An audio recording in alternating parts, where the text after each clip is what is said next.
WLFE-DB.com, where you can find vodcast shows, podcasts, and more like Where's My Sage, Inside the Drag Closet, Across the Pond,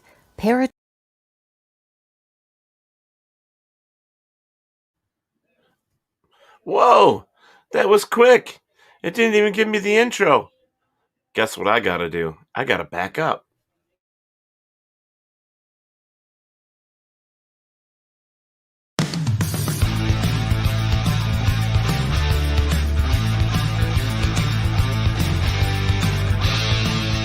In a small hollow in North Carolina, there have been several Bigfoot sightings. Hunters may need to be on the lookout for something other than deer when they hit the woods this week. He hadn't been spotted recently, but according to these pictures, the legendary Mothman is back. The number of UFO sightings is soaring tenfold over the past 25 years. Now, she's not talking about people. She is talking about ghosts hanging around what some say is a real-life haunted house.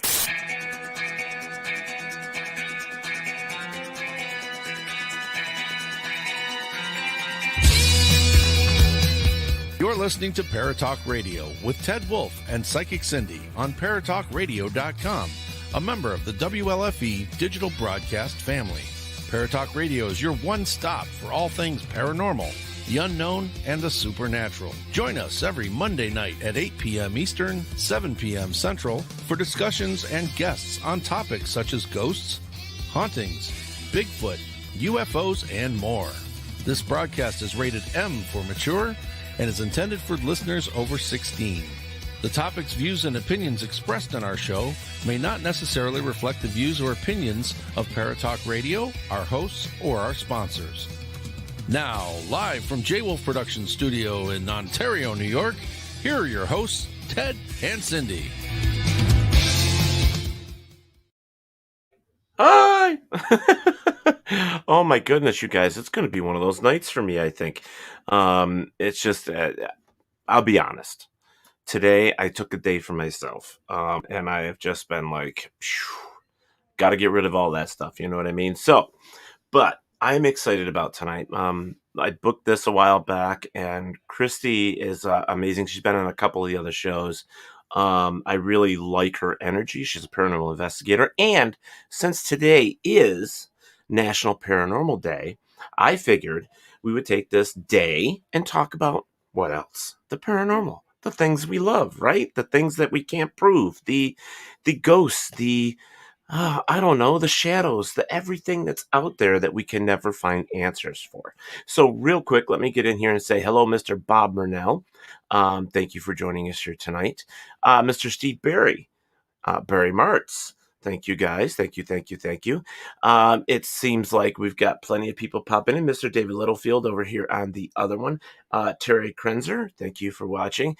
There are 5 other outlets that I'm not able to see, plus all of our audio. So those of you that are listening instead of watching, thank you so much for joining us here as well. And come over to Facebook Live sometime. You can actually check it out with, the video and seeing us. Miss Genevieve. Hello. I love her. She's one of my other favorite people in the world. She's awesome. And so she's probably got a big smile right now. Ooh, I love it. Okay. So anyways, let's do this before we get into our fabulous guest who's sitting in the back room just smiling from ear to ear in our green room. She's such a fantastic person. I love it. So what I'm going to do quick is, since it is National Paranormal Day, let's see if I can get this right tonight. For any of you that still, maybe you don't understand what the word paranormal is. So what I figured I would do, hello, Mandy Bauer. I figured I would put this up here and give you guys what the definition of paranormal is. And the definition, according to Wikipedia, which we know is not always correct, Merriam-Webster has one. All the dictionaries have a definition, but I like this one. It kind of puts it all in perspective a little bit. It says paranormal events, which are purported phenomenon described in popular culture, folk, and non-scientific bodies of knowledge, where existence within their context is described as beyond the scope of normal. So I sort of like that. But at the same time, I look at it and I go, what else could we do? Well, according to, believe it or not, another dictionary, as I was saying, with Merriam-Webster, it says denoting events of phenomena such as telekinesis and clairvoyance, which is more on the psychic side of things. So I think the dictionaries are a little screwed up what paranormal means there, at least. I think it encompasses everything that we believe, such as the unknown, or back 25, 30 years ago, things you weren't supposed to talk about. And so it's sort of that I want to talk about today, and we got the perfect guest for it. But let's think real quick. Under this whole umbrella of paranormal, in my mind, you're talking Bigfoot, you're talking UFOs, you're talking ghosts, shadows, hauntings, anything that cannot be explained, with like normal, let's just say normalcy. And this has been a study going on, God, I think 60, 70 years, even farther back. People have always had that interest in the paranormal. And, guys, right here in New York, where I'm from, we had some very famous ladies that actually had their toes dipped in all that spirituality, spiritualism, paranormal, knocking, and all that stuff. So there's been a lot of stuff in the past. I don't know, it comes to light probably 30 years, 25, 30 years. But it goes way back. A lot of our cultures that were prior to us, like the Egyptians, the Romans, the Greeks, even Mayans, all of these civilizations believed in ghost or spirit. And we even find etched in on cave walls, UFOs, Bigfoot. So there are things. Mr. Joe Chase, hello. Thank you for coming from Rochester. 30 minutes for me. That's all, just 30 minutes. Yes, and yes, Barry March, it's things that can't be explained scientifically right now, but doesn't mean not in the future. There are people like myself and Miss Kristie that you're going to be meeting here in a moment, and several thousands of other people that are out there trying to discover what is really going on with this paranormal stuff. So we're going to talk about all that. Steve Barry says, quick poll, is Bigfoot of this earth or interdimensional? You know my answer to that, and my answer to that is it's an animal. It is not interdimensional. I don't believe in that crap. It is an animal. All right? So without a further ado, we are going to bring our guest on. So if you guys are ready, let's do it. All right? Hi, Hey. Kristie. Hey, How Ted. are you? I'm great. How are you doing tonight? Doing good, doing good. Oh, man, I was trying to make this an interesting beginning, I think you did a good job of it. You got people talking over here. Yeah, I did. That's awesome, So, I normally read our guest bio. You actually have a very large bio. Angela Graves, thank you for joining. Scott Sutherland, thank you for joining. Bill Davis, thank you for joining. Plenty of people popping in here. In fact, Bill Davis says, hi, Kristie. Hello, everybody. Miss Joe says, welcome, Miss Kristie. So there are plenty of people in there saying, hi, hi, hi, hi, hi. Hello, Miss Patricia Santaserio. That would be, hello, La China. So many people popping in here. This is great. I'm loving this. Come on, keep coming, keep coming, keep coming. Guys, don't forget to like, follow, and share. Share us out to your friends. We like it. Okay? All right. Barry says, I'm leaning towards Ted's belief that Bigfoot is an animal. I'm sorry. Interdimensional, I just can't wrap my head around it. I'm too much of one of those guys that say, I want more. Mm-hmm. I just can't accept a belief without more. I need more. So instead of going into your bio, mm-hmm. why don't we kind of sum this up together? Because I know what you do, okay. and stuff like that. But why don't you tell me and tell our guests here who you are a little bit, and why you're here, because Soul Sisters Paranormal has been getting a lot of attention lately, and especially on WLFE.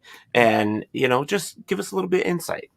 Well, first of all, again, thank you for having me, and thank you for everybody for being here tonight. And my name is Dr. Kristy Sumner, and in 2013, I formed Soul Sisters Paranormal with my twin sister, our younger sister, and 2 female family friends. And we really just wanted to see if we could provide a research-based aspect to paranormal research.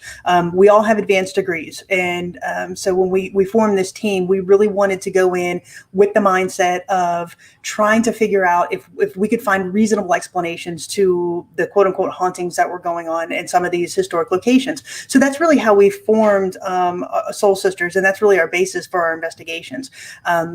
And then when we go in and we control for things as much as we can scientifically, what we're left with is what we call unexplainable. So like I said, in 2013, we started our investigations. Our first investigation was at the West Virginia State Penitentiary.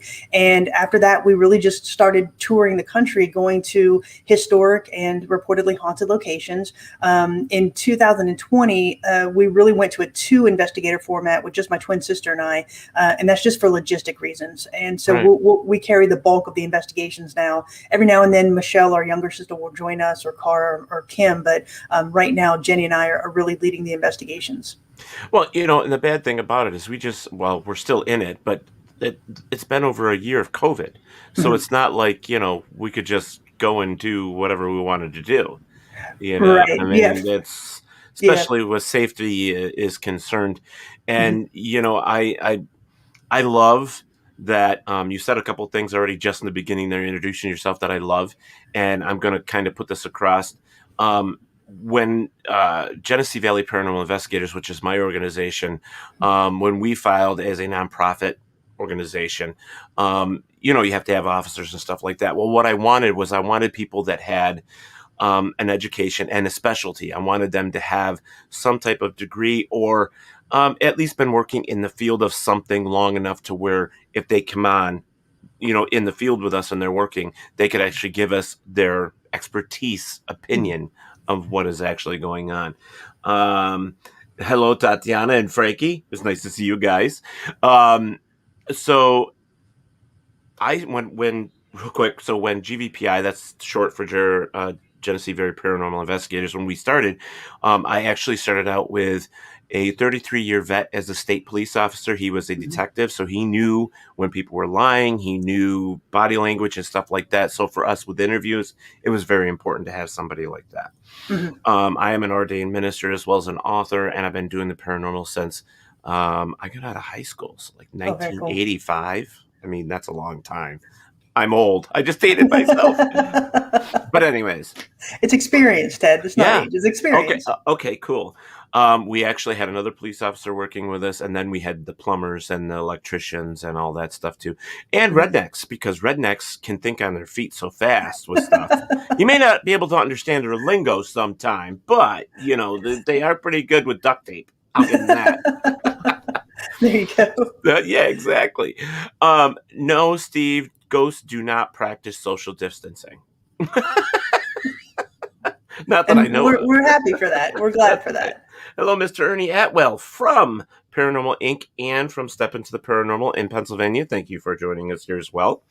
So that was one of the things I picked out from just your intro to our show and our guest tonight, is that I like the fact that you use the educational side. You want something that you have something to stand on.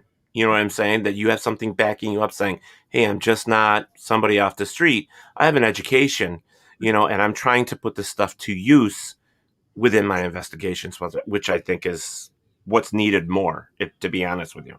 And to your point, exactly, and it's not something that, we're not going to disparage other teams that don't have the educational background. That we do. Absolutely not. So, if there is somebody off the street that does this and they find compelling evidence, that's fantastic. But what we do is we really try to go in, as I said before, and see if we can find a legitimate reason for what's going on. A lot of times we find that there are environmental factors. And, so for example, we were asked to investigate a local business, and he was convinced that his business was haunted. He had some night vision video cameras up, and they kept going on and off during the night. So he called us. He said, "It's so haunted. I need you to get in here." So we absolutely. So we went to his establishment, and it was a brick and mortar location. It had glass storefronts. It had some display cases. It had some mirrors down the wall, and he had those night vision video cameras around.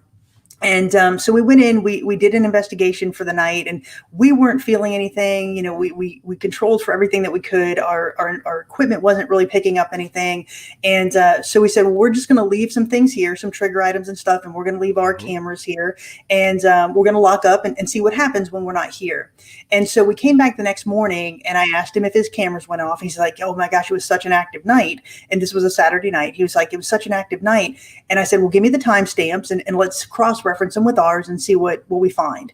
And so when we did that, what we found was the way his storefront was positioned, it was running perpendicular to a highway that had a large volume of U-turn traffic. So at night, when U-turn traffic would make that U-turn, their headlights would go into his establishment, bounce off the side mirrors, and essentially blind his night vision video cameras. So it was an environmental thing, not a paranormal thing. And so we told him that. I said, either take down the mirrors or change the direction of your night vision video cameras. Yeah. And I think your quote unquote haunting will stop. And it did. So that's the things that we go in and look for. Again, we really try to, for as much as we can, control those environmental factors, or if not, take note of them. So when we go to, say, West Virginia State Penitentiary or somewhere that has street lights outside, we make notes of that. Where's the traffic? Are there dogs in the neighborhoods, kids in the neighborhood? And we really take copious notes on what's around there. And right. I think the educational part leads to us just having that mindset. But there are other teams that have gotten just as much compelling evidence as we have. We just try to, again, go in with that mindset first. Mm-hmm. See, and I love that because there are so many factors that, why don't we do this? And this is just an idea. Let's run from the very beginning of a paranormal investigation and what we look for. I mean, we both are definitely from two different areas, but there are some basics there that are the same, which I think is fantastic. I love the chat is going crazy in there. There's a lot of people talking. I love that. Joe says, "Miss Kristie, Mount Hope Cemetery, a good place to seek spirits." It is a good place. However, you cannot be in there after dark, and they patrol it. It's one of the largest cemeteries in New York State. I know. I've been there. It's pretty wild. Oh, yeah. Yeah. And it's got some really cool names, really cool people buried there, especially important figures for the history of New York. So one of the things that I wanted to say, let's go back. So let me ask you, do you get calls normally? Do you have yourself listed somewhere so they call you? Is that how you get these people? Or explain to me how you get contacted? A lot of it is, most of it is via our website. They put in, there's a contact us form. And really, honestly, it started a couple of years ago when we investigated the Ma Barker house, which is here in Central Florida. It's local to our community, and it's the story that we really grew up hearing about. So we were the first team to investigate that location. And the local newspaper ran a story on us. The local media ran a story on us. And that really is what propelled us a little bit into, I guess I would say, the popular paranormal investigators here in our hometown. Right. And so after that is really when we started getting phone calls or emails and contact us messages through our website or through Facebook. And so, yes, they'll contact us. Usually it starts with, "Don't think I'm crazy, but."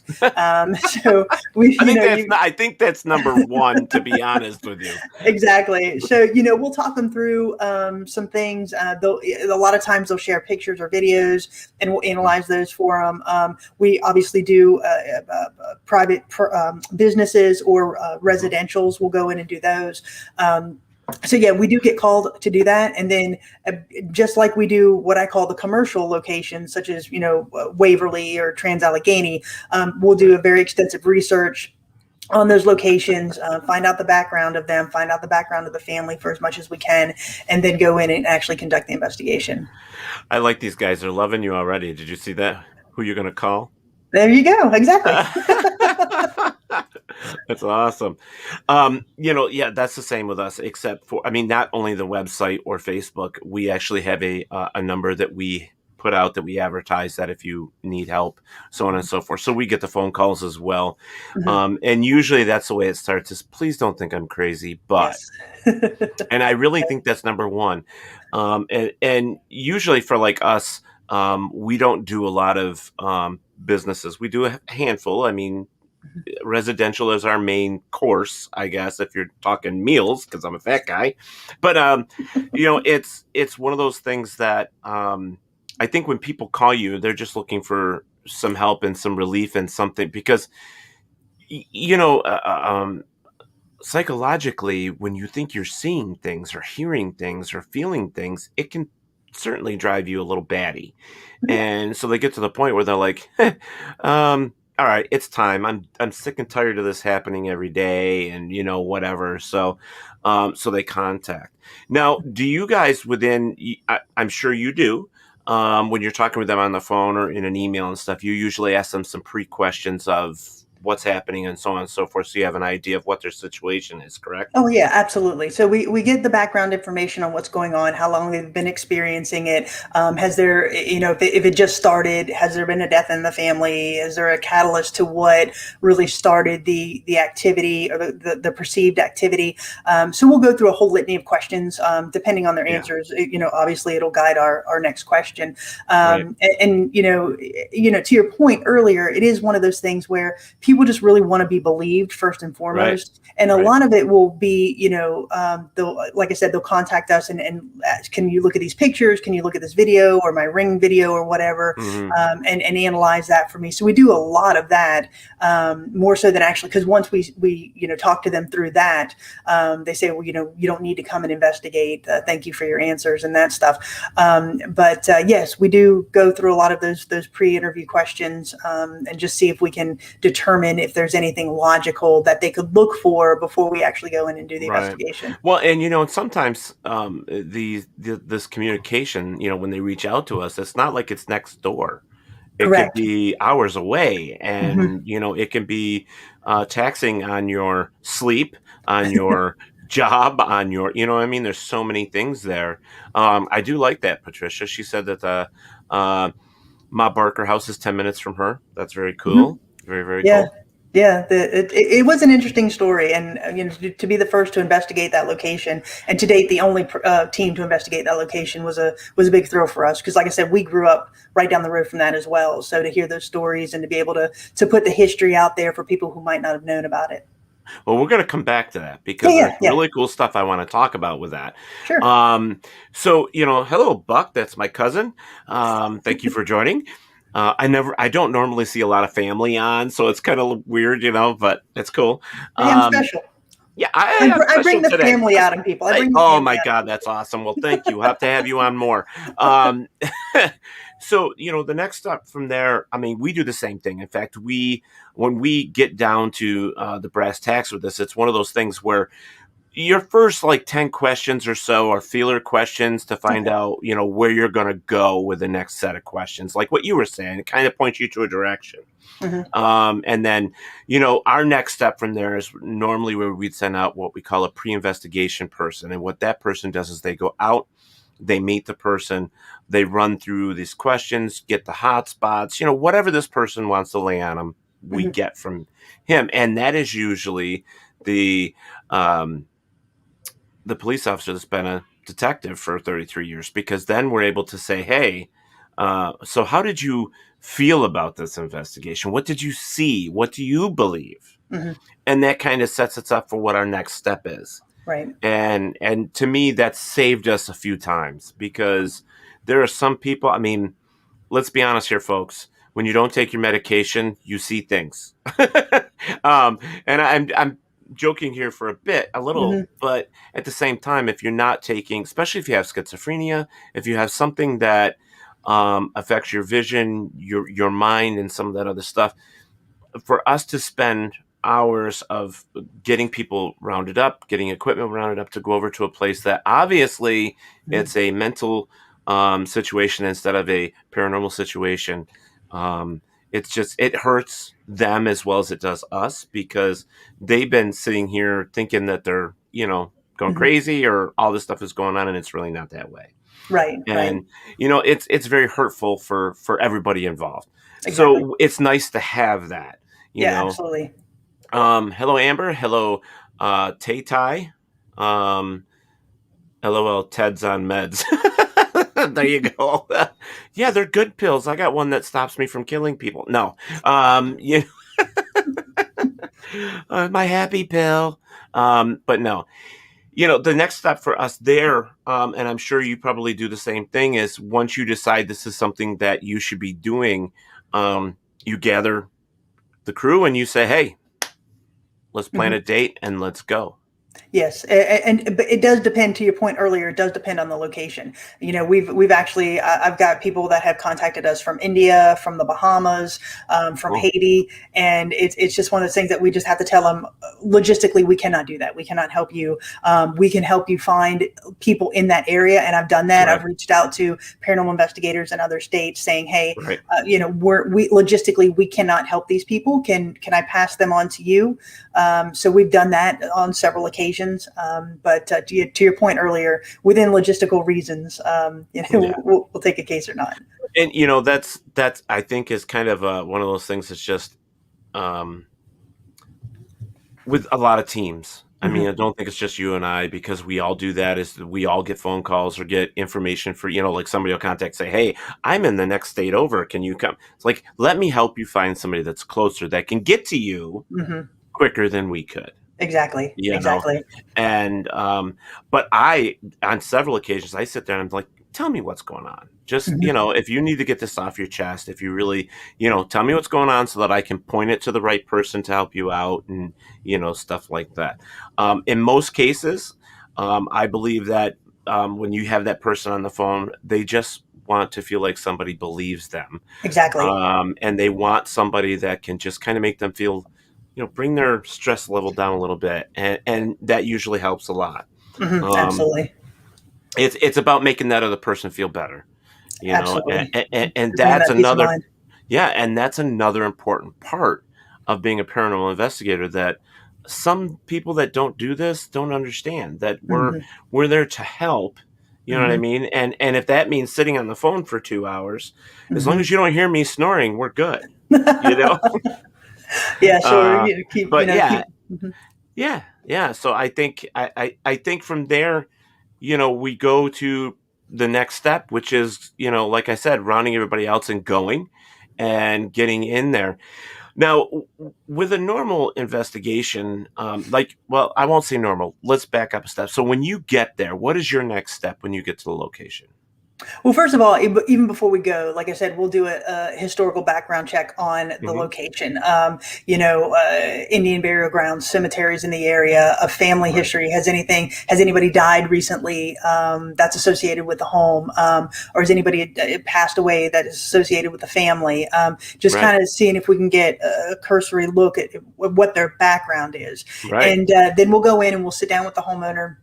And, kind of do a walkthrough with them, kind of get their stories and all of that. And then we'll do an investigation. We'll ask them to go ahead and leave, go, have dinner or something for the evening. And we'll conduct an investigation, and we'll set up our equipment and see if we can find anything. Right. And then we'll report that back to them. We keep our private, our residential investigations private. We don't release any of that. We will give them a thumb drive of everything that we found. And then if they want to release it, that's fine. And a lot of people are really, they're cool with living in a haunted house. Like to your point earlier, they just wanted somebody to tell them that they weren't crazy, or that they were experiencing that we experienced what they experienced. And so if they want to release it, that's fine. But we will not release any information from a resident. What I think is really cool about this whole thing with researching the paranormal and the ghosts and all that stuff is, like 3 or 4 years ago, there was actually a realtor in New York State that was contacted by people that wanted to buy haunted houses and live in them. And it was amazing to hear that, she come around, she told me, she goes, you would not believe how many people would contact me and say, is this house haunted? No. Well, then can we find another house? And I'm like, what? It's like they were actually looking for a haunted house. And I think that's, fantastic. It is. I agree. It's great. We do pretty much the same. I think with paranormal teams out there, I don't mean to offend anybody when I say this, but if you're really into it for helping people in the science of it or trying to find answers, and there's sort of like this just outline that those type of people look at and they follow because they do really want to help and, advance what we're doing, not just sit there and say, oh, this is what I do. It's like, education and there, I get questions all the time from like, how do I become a paranormal investigator? How do I do this? And, there's been several times I say, you know what, if you've got time, why don't you come with us and just be an observer and see how you like it? And there are plenty of times that guys bigger than me say, oh, hell no. Oh, hell no. But yet the women are like, oh, I'd love to do it. Let's do it. Yes, we get asked to do that a lot as well.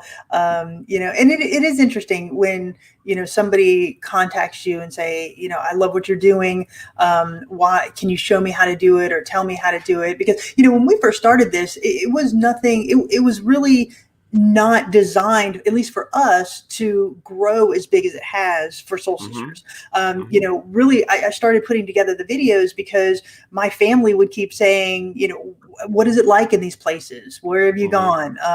What do you see? How does it feel? Is it dark in there? And so, the first video that I did was of Fort Mifflin, which is an amazing place. If anybody can go to Fort Mifflin. So when I look back on that video now, I'm like, oh my gosh, that looks like it was made in my basement, but it really gave my family, a feeling of being there with us. And they said, just start putting it on YouTube. So I did. And that's really how it started growing. And, to be able to put this product out there and say, listen, for us, the history is the most important part. So I'm going to give you a history lesson first before we even delve into the paranormal, because without the history, there's not the paranormal. So we do a deep dive into the history of these locations. And then if we have any paranormal activity, we will put that up there as well. And then summarize, by closing with the historical part. And, that it really is amazing to see how far this has grown. And I do think it is, to your point, the fact that we do put that historical piece out there, that research piece out there. And it's a little bit different than other teams. Well, that's one of the things, like there are so many things, like when it comes to the politics of being a paranormal investigator or a ghost hunter, we've all heard it all. There's so much out there. Right. But I think, like I said in the beginning of the show, there are some basic things that we just kind of know, like this is how it should go, so we just kind of say, all right, well, I'm in this for what reason? And so you try to find people that are on the same boat with you, so that you work and gel well together so that the end result is the same. Absolutely. And, it is hard to find people that are doing it in a way to where it's not just about going and getting scared, the adrenaline rush or, whatever. We're actually there to try and help these people as well as collect some type of evidence or the lack of, because it can be that as well, to say, we're here. This is what we found. This is what we've done. We've put everything on a thumb drive for you or a disc or, whatever. And this is what we found. This is, this is yours. We're not releasing any information. You do what you want to do with it. In most cases, they shake your hand. They say, oh my God, thank you for helping us. It makes us feel so much better, and to me, being a paranormal investigator is just that. It's doing your research, being true to what the craft is, I guess is the best way to put it. Right. And then, helping the people that reach out to you because they're reaching out to you because you have knowledge of something they don't have. Exactly. Or an understanding, or again, just that belief again, that they're not crazy, and to reach out for that peace of mind. Absolutely. I mean, it's sensationalized on movies and TV shows and everything else. But when it comes down to it, it's like, we just care. I mean, and we as investigators, when we started out, oh yeah, it was all about the excitement. Let's find a ghost, blah, blah, blah. But after so many times of going out there and doing that and actually getting into the research and the education of what you're learning, and then the history itself.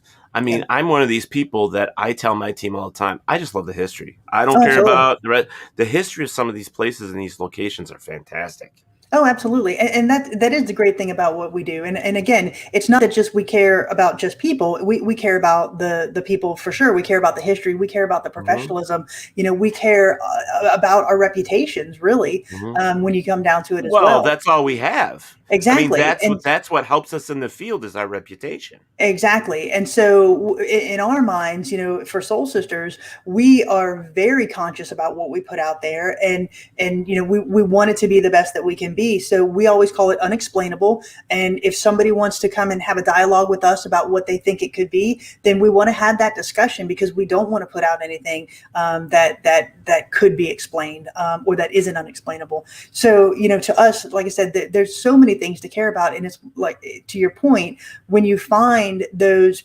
people that are like-minded in this community, it really does help you to grow as an investigator and as a person. So we've made some great friends through this, more so than I ever thought was possible, through just doing paranormal investigations. And, you know, back to your point as well, going into a place like Fort Mifflin or the St. Augustine Lighthouse or Villisca Ax Murder House, and it really having that tactile experience with history, and to be able to relay that to our audience, you know, that to me is really why we do this, because, you know, a majority of our audience won't get to go to these locations, but if we can take them there and show them that historical perspective of it, you know, again, that is my thrill. I absolutely love that.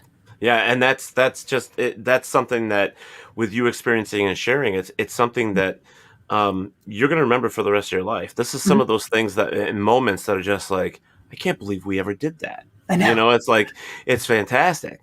So real quick, I just want to say hi to Allie, who is my neighbor across the street. Thank you so much. I'm bringing for in popping neighbors on too, here. family and Yeah, neighbors. look at that. And Charlie, thank you for joining us as well. Thank you, Tara, for saying that. I when I said Tay Tai Kep, she says my real name is Tara, but thank you for trying. So thank you. I appreciate that, because I do torture names. I do. I'm honest about it. All right. So, you know, one of the other things that with me, with a paranormal investigator starting so early, one of the things that I learned is a basic rule, and that is not going alone. And some people ask, well, you know, why do you not go alone? Well, let me think about all the things that could happen to you. You know, and we're not talking paranormal stuff. We're talking about physical. Like, first off, one of my favorite sayings is when people say, "What is your job?" I sit in dark rooms and talk to furniture. And they're like, what? I'm like, yeah, that's my job. But think about this. You go into a location, you're not familiar with it, and you're by yourself walking around in the middle of the dark. You're going to run into things. You might twist your ankle. You might, I don't know, if you're allergic to bees, get stung by accident and have a, you know, anaphylactic shock. And I mean, there's the shock. There's so many things that could happen to you when you're alone. And then you throw the paranormal on top of it. Well, first off, now, like, let's just do the psychological part real quick. You're by yourself, and I don't know anybody that there is something that will shake everybody's core. I don't care who you are. There is something that will catch you off guard and make you go, now what? You know, it's funny because you see those T-shirts that say, when everybody else is running out of a haunted house, I'm the one running in. You know, it's like, yeah, okay. So it's just, there's so many things that can go wrong with being by yourself in a location. And, you know, the secondary thing from there is trespassing, because believe it or not, it happens a lot. And then people get hurt, you know, so you don't want to do that either. Exactly. And that is something that we absolutely do not do. We will not trespass. There was one time where I inadvertently turned down the wrong road in Gettysburg. And I love Gettysburg. Even then I was like, we got to get out of here. We're trespassing. So, because they closed down the weirdest roads in Gettysburg. Yes, but anyway, so that's the only time. But, and to your point about, physical safety, you're absolutely right. I get to go to these amazing locations with my sisters, and just having that experience with them is, beyond my expectations. But, we always go as a team, especially Jenny and I. We've collaborated with some great investigators, Miranda Young from Ghost Biker Explorations, just some great collaboration investigations with her. But to your point, we will not go alone into a location. Well, Robert White from Australia is saying, but what if the spirits sent the bees?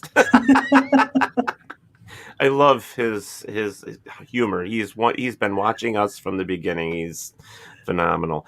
And Tara says, I love Gettysburg. So many paranormal pictures at Devil's Den. Devil's Gettysburg is fantastic. Yes. Yeah. Here's one of the other things that I've always tried to tell people. It's like, even though you think you may be the toughest dude in the world and you don't think anything can hurt you or shake you to the core, there's a reason why 1 million people a year claim that they have a haunted location or that there's something going on. I'll be honest with you. Out of 100 investigations, there's probably 1 or 2 that I can actually say that are haunted. You know what I mean? So you can't really just say that all locations are. And to go to a place because somebody calls you and says, I think my house is haunted, and go in there in a preconceived idea that it already is haunted, you've already got your mind set. It's haunted, even though it may not be. So you have to kind of be very, very skeptical about it all. Absolutely. You're absolutely right. And we always go in with a very healthy skepticism at every location. Even the ones that are touted to be the most haunted in the country, Trans Allegheny, Brushy Mountain State Penitentiary, Lizzie Borden House. We always go in with that very healthy skepticism, and we will again, control for everything that we can control for: light pollution, noise pollution, all of that. And then when we control for those things, what we're left with is what we call the unexplainable. Right. And, it's funny because I'm sitting here talking to another paranormal investigator, and all this stuff is running through my mind. And I know that you get that way too. It's like, oh my God, well, we could talk about so much stuff here, and because we're in the field. Then there's those people that sit back there and go, well, I don't know what all the hoopla is about. I have no idea what, blah, blah, blah, blah, blah, blah. Well, probably the simplest thing for me to say is, every invention that we have, every, new tool, whether it be, a battery operated drill or the discovery of some new sauce or whatever, it takes somebody to go out there and explore this stuff. It takes somebody out there to get out there to think outside the box and say, what if? How can we prove this? What is all this stuff that we have in our world started because somebody said, hey, let's go discover a new country. Pretty much. So it's like when people say to me, oh, you're a paranormal investigator, you're a ghost hunter. It's like, do you want to do it? Most of them are like, no. And I'm like, well, guess what? That's something that we do because, 1, it helps people. 2, it is a passion. It's like a hobby. But also it's one of those things is like, you wouldn't have that battery operated drill or that new sauce for your, pizza or whatever, if somebody like us didn't step outside the box and say, I want to do this. Right. And to your point, yes, I do believe it is about finding answers, in some case, giving peace of mind. Do I think we'll find the answer to all of this in our lifetime? I don't know. I think we are getting closer. But for us, it really is about, to your point earlier, that sense of exploration, to go into these unknown places. And that is the beauty about what we do, because, you can go to Brushy Mountain tonight and come up with some really great unexplainable evidence. I can go to Brushy Mountain tomorrow night and come up with some great unexplainable evidence, but it'll never be the same. Your evidence is unique to you and mine is unique to me. And that is so great about what we do, because it will be similar, but it will never be the same. Mine will be unique to Soul Sisters. And so I think that is what is really exciting about this, because we do find things that others don't, and it provides more answers. Right. And that's, that brings me back to one of the things that I've always thought about with being a paranormal investigator is that it's too bad that that people that are out there like us that do this can't be more connected, because if you think about it, if we all take those experiences and that so-called evidence we have and we put it all together, we might actually have a piece of a puzzle that we're lacking. Mm-hmm. Yeah, and to your point, I do think it is all about communication. To talk to those teams that are like-minded, and I think a majority of them are. I think there are those that are in it for the thrill or for the YouTube likes or whatever, and those are a little bit different than what we do. Right. But for the majority of the teams that we've met, they are in it for that legitimate what I call a legitimate reason. They're in it for the history, they're in it for the research, they're in it for the exploration. And to your point, I think just going out and communicating with them, it is a big step into finding new techniques, into finding new ways to do things, and really bringing that unity together. Right. And like, Barry was saying, there's also going to be times where you don't find anything. Absolutely. And to that point, Barry, that's a great comment, because that makes what we do find that much more compelling. And, so there are investigations where we go in and, nothing, the REM pod doesn't go off, or we don't have anything on our equipment. We don't feel anything. And that makes those times when we do that much more compelling in our minds. Right. Now, you've said that a couple times about we're not feeling anything. So I want to bring something up that I think is important. Mm-hmm. And there are some investigators that don't use it, but I really believe that personal experiences are something that we should be paying attention to. Oh, absolutely. I totally agree with you. Because in our minds, we are our best trigger item. When you go into a location, I think Soul Sisters is interesting because we are an all-female team, and that's not to disparage, a co-ed team, but for us, I think females have a little bit more empathy. Not to say that we're empathic per se, but we do have a little bit more empathy. And so when we go in, I think we get different evidence or different compelling findings. So we use that to our advantage. And to your point, we do have experiences. We'll go in if there's a report of a child spirit. I mean, we sit down on the floor. We, are playing patty cake with the air, and there's times where we've been touched. There's times where we've felt a breeze go past us. Michelle has longer hair, so there's times where hers gets tugged or something like that. My pant leg routinely gets touched, and we encourage that when we go into a location. We say you can't harm us, you can't go home with us or physically hurt us, but I will allow you to touch me, pull my pant leg, tap me on the shoulder, let me know that you're here, and that's the only way that you can touch us or be physical with us. And we have responses because of that. So yes, personal experiences are a great asset in what we do. Well, and one of the things that I'm going to say here and state loudly and boldly is that the best tool that we have out there in this field is our own body. Absolutely. We are the ones that are, it doesn't matter what gadget you have in front of you. It's your personal space that gets affected. So you can write down, hey, I just feel the cold chill. It's like somebody grabbed my hand, somebody hit me in the butt, whatever the case may be. And like put that down there and saying, hey, you never know if you come up with an EVP or something that says, hey, I just touched your butt, and you felt it. So that's kind of a little bit of a validation thing there. So, is that true? Is this all, proof? We don't know. And that's the other point I'm going to make is we do our best to collect and to help the people that we are brought into. And whether it's true or not true, we can't tell you. All we can tell you is our personal experiences, and it's true to us. Okay? Right. And that's what we're saying, is that it's true to us. Do we believe all of this stuff? Do we necessarily think that it's all true? Do we believe in ghosts? Do we not believe in ghosts? Everybody has a different opinion of it, first off. And I like I said in the beginning of the show, I'm the person that says, I want more, and that's because I just can't say yes. I just can't. Right. So, but I know you were going to say something, so you go ahead and say it. No, I was going to say, back to your personal experiences comment when we were talking about that, you use that in conjunction with the other things that you're collecting, right?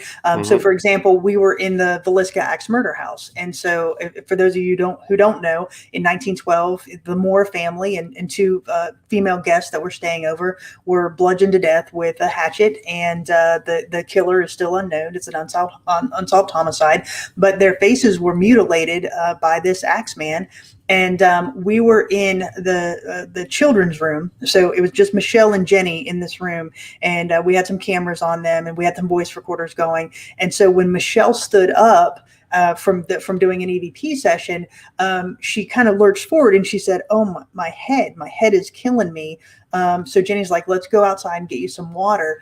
And as she left, we captured a child's voice saying, "I didn't do that." And so that was an example of two different things. We have Michelle having a physical headache and a child saying, "I didn't do that," which to us is compelling, right? It builds a little bit stronger case that something is going on here. And if we can have a location where we have that feeling, where we have, our equipment going off, when we're experiencing things, when we're seeing things, again, that just adds to the evidence base, and it builds a much more compelling case for us. Right. And hello, Dominic. He says hello, Ted. Hello, Chris. So, here's the thing. It's like every location that I've ever gone to in my life, and believe me, I've gone through a lot of them, mostly residential. But when you go to a location and, you come across things that you didn't expect, that is the best feeling in the world for us, because then we feel like we're getting a piece of that puzzle that we didn't have, which is true. We didn't have that when we first showed up there. So it's exciting. It points us in a direction. You know what I mean? It's like, okay, now we have some place to start.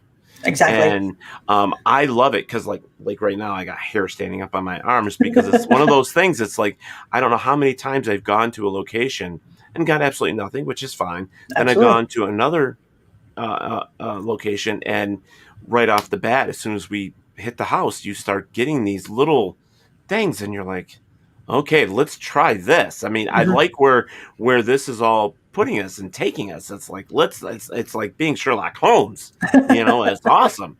So, it's just, I think there's a part of paranormal investigation that it can be exciting. It can be fun. But at the same time, you're sitting here thinking, I got to be serious. I've got to be professional. I have to collect. I have to, keep in mind of the people that live here. All this stuff that you have to do as a paranormal investigator. And sometimes, I'm just going to tell you folks, sometimes that can be overwhelming as well, because if you get into a situation that you yourself cannot handle, you don't want to leave that house unchecked, or those people unchecked, without, because you have to worry about them. They're already calling and reaching out to you. So the next step, if you can't handle it, make sure that you reach out to somebody else. That's a little bit of advice. Absolutely. Make sure you find somebody that's at least dealt with it, or have some of your other paranormal friends point you to somebody that's dealt with that before too. Absolutely. We get asked that a lot, actually. If you clear demons or anything like that. And the answer is we don't. We have a priest that we will call. We'll have a demonologist that we'll call if we need to bring that person in on a case. So to your point, that network, making those connections, making that network is extremely important, because you don't know who you're going to have to call in on a certain case. I have other paranormal investigators on standby who can assist me or collaborate with me if I need that. If my sisters aren't available. So yes, to have that network and that support group for people like that is absolutely essential to what we do. Right. And I think that the more that teams come together and work and show that, it's important that we network, it's important that we share, it's important that we have each other's backs. It's important that the people that we are working for, we don't leave them with feeling worse than they did when we weren't there. Yep. You know what I mean? So we don't expel anything either, but we have, the outlets to reach out to somebody else, say, hey, this is a situation. Do you think you can go over and help? And if they say no, then you move on. You always want to have what do they call those things? Those stupid, a phone tree. You know what I mean? It's like, you gotta have a phone exactly. tree. So, essentially we do. Yeah. Yeah. So we absolutely do. So, But yeah, it's just amazing to sit down and talk with another paranormal investigator that I haven't worked with before too. So that's really cool. yeah, it is a lot of And fun. we're talking shop. I mean, what else could be better than that, right? I mean, we're talking Absolutely. shop. So Absolutely. everybody's in there saying hi to each other. I think that's very cool. Yeah, I see that. That's Hey, Dom. awesome. Yeah. So David Littlefield says, and keep an open mind. That's the key. And Absolutely. it definitely is. Mhm. You can't, like I stated a little bit earlier, it's like you can't go to a location thinking that, well, A, you know it all. B, it's haunted because you're setting yourself up for it already. And Yeah. then what happens if nothing happens? Right. And to your point earlier, I mean, you do have to go in with that healthy skepticism, but again, you also have to check the ego at the door. I find it interesting because I get asked to do interviews a lot, and a lot of the podcasters or radio interviewees will say, we have an expert, a paranormal expert. And I always say, I'm not a paranormal expert. There's no such thing as a paranormal expert. Mhm. I can say I have more experience than somebody who started last week, but in this field, there are no experts because we're all working on theories and we don't have exact answers for what we're doing. Exactly. So it's all about going out and getting that experience, but there's nobody that can be called an expert in what we do. Exactly. And what I find amusing about that statement is there are people that have been doing it longer than I have, and I'm 36 years into it, that have been doing it a lot longer than I have. And what's funny is that I could have had experience totally different from what they have and collected something, and I could have only been in the field a year. You know what I mean? Oh, So absolutely. it's not like they've been through every situation because they haven't. Mhm. Yeah, no, absolutely. I mean, the, You know? the first time we went to West Virginia State Penitentiary, and that was our very first, what I would call large commercial investigation. That was our first investigation. And, we were capturing things that we felt were compelling. We had male voices. We're an all-female team. We had male voices. We were hearing some doors slamming. We were hearing some footsteps. And so that to us, because that was our first experience, was monumental. But, to somebody who's been in the field for 30 years, oh, yeah, it's just footsteps, no big deal. You didn't catch anything. That was that great. But for us, that really catapulted us into how we do what we do, and really propelled us to keep going and finding out more answers. And so again, it's one of those things where you'll never be an expert in this. You're always learning. You're always finding something new and growing with that. Right. And to what you were just saying, it's like to say, and I'm just nitpicking a little bit, but it's like you saying, oh, it's just footsteps. Well, let me say something about that, because it may just be footsteps to somebody that's been in the field for 30 years, but, and to your point, it was your first investigation and you got footsteps. It's very cool. It's very exciting. But to this other person that kind of just shrugs it off, you ain't got anything. Well, that's wrong to say, because Absolutely. you do have something. Oh, absolutely.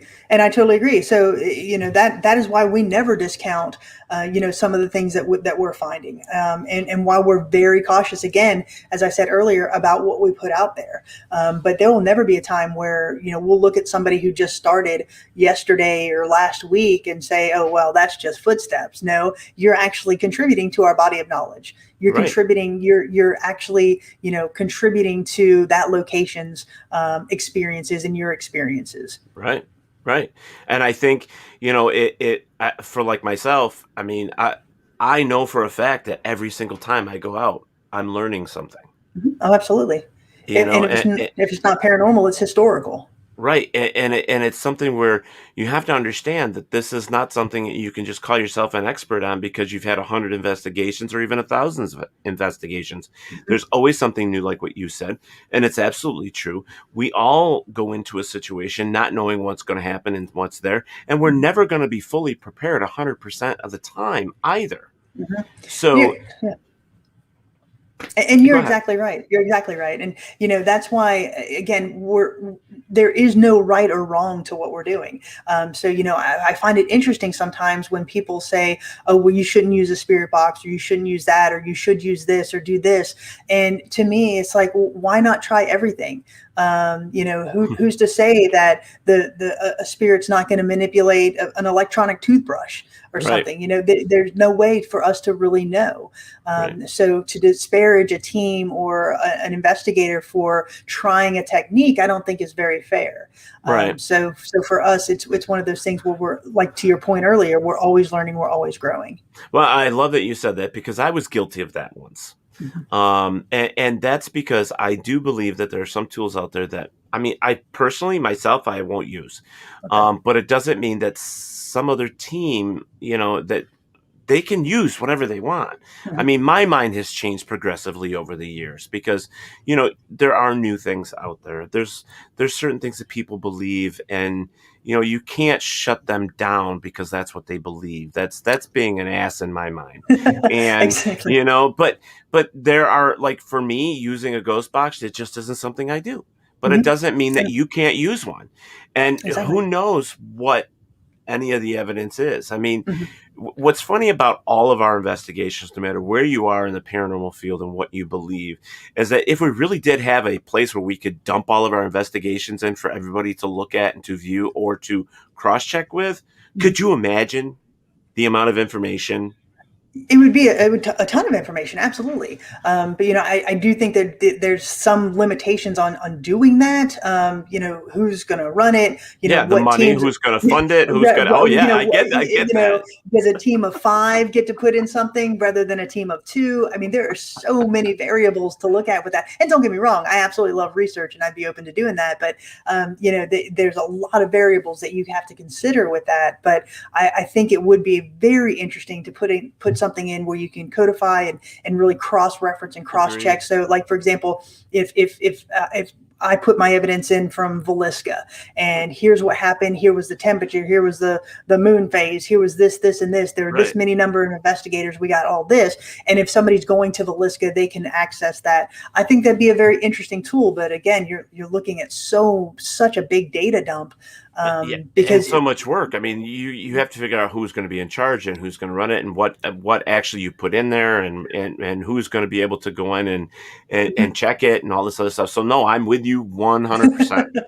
But it's still a very cool idea. Oh no, it's absolutely. Listen, I'm a researcher. I am all about research. I am all about putting things into an Excel spreadsheet and making pretty charts. You're in my wheelhouse now. But it's just one of those. I love it. It's, again, one of those things. So Robert says we call it the orb instead of the cloud. There you go. I love it, Robert. The orb. All right, so we're going to take a short break, and we're going to come back and we're going to talk about a couple other things. And I do want to say real quick, I want to say hi to Eric Harrison for joining us here, and Mr. Kevin Shirley for joining us as well, from one of the other WLFE shows, which is Everything Yet Nothing, which is very cool. But we're going to come back, guys, in just a second and have some more fun with Kristie and talk shop. That's what we're talking tonight. We are talking the paranormal. So please don't go anywhere. We will be right back with you. Potty break if anybody needs to go. Stage left even. You know what I mean? All right, guys. We'll be back with you in just a second. WLFE Digital Network is now on digital television. If you're into ghosts, Bigfoot, UFOs, and the creepy, then WLFE has a TV channel for you, Paranormal View. Watch all of your favorite WLFE video talk shows on one channel. Shows like Paratalkradio, Step Into the Paranormal, Skeptical Help Bar, The Creepy Parlor, and more. Looking for something else? Do you support the LGBTQ plus community? WLFE has brought all of their LGBTQ shows like Inside the Drag Closet, Everything Yet Nothing, Across the Pond, and Rainbow Soul all into one place. A new TV channel called LGBTQ Friends. The third channel is a Variety Unlimited. Here you'll find a wide variety of talk shows you know and love, like Just Cindy, Card Pulls and Coffee, Real Talk with Nom, The Bipolar DMs, Meet the Author, and Movie Review 5. The best part of watching these shows is that they're all available to watch at one location, one website, WLFE-DB.com.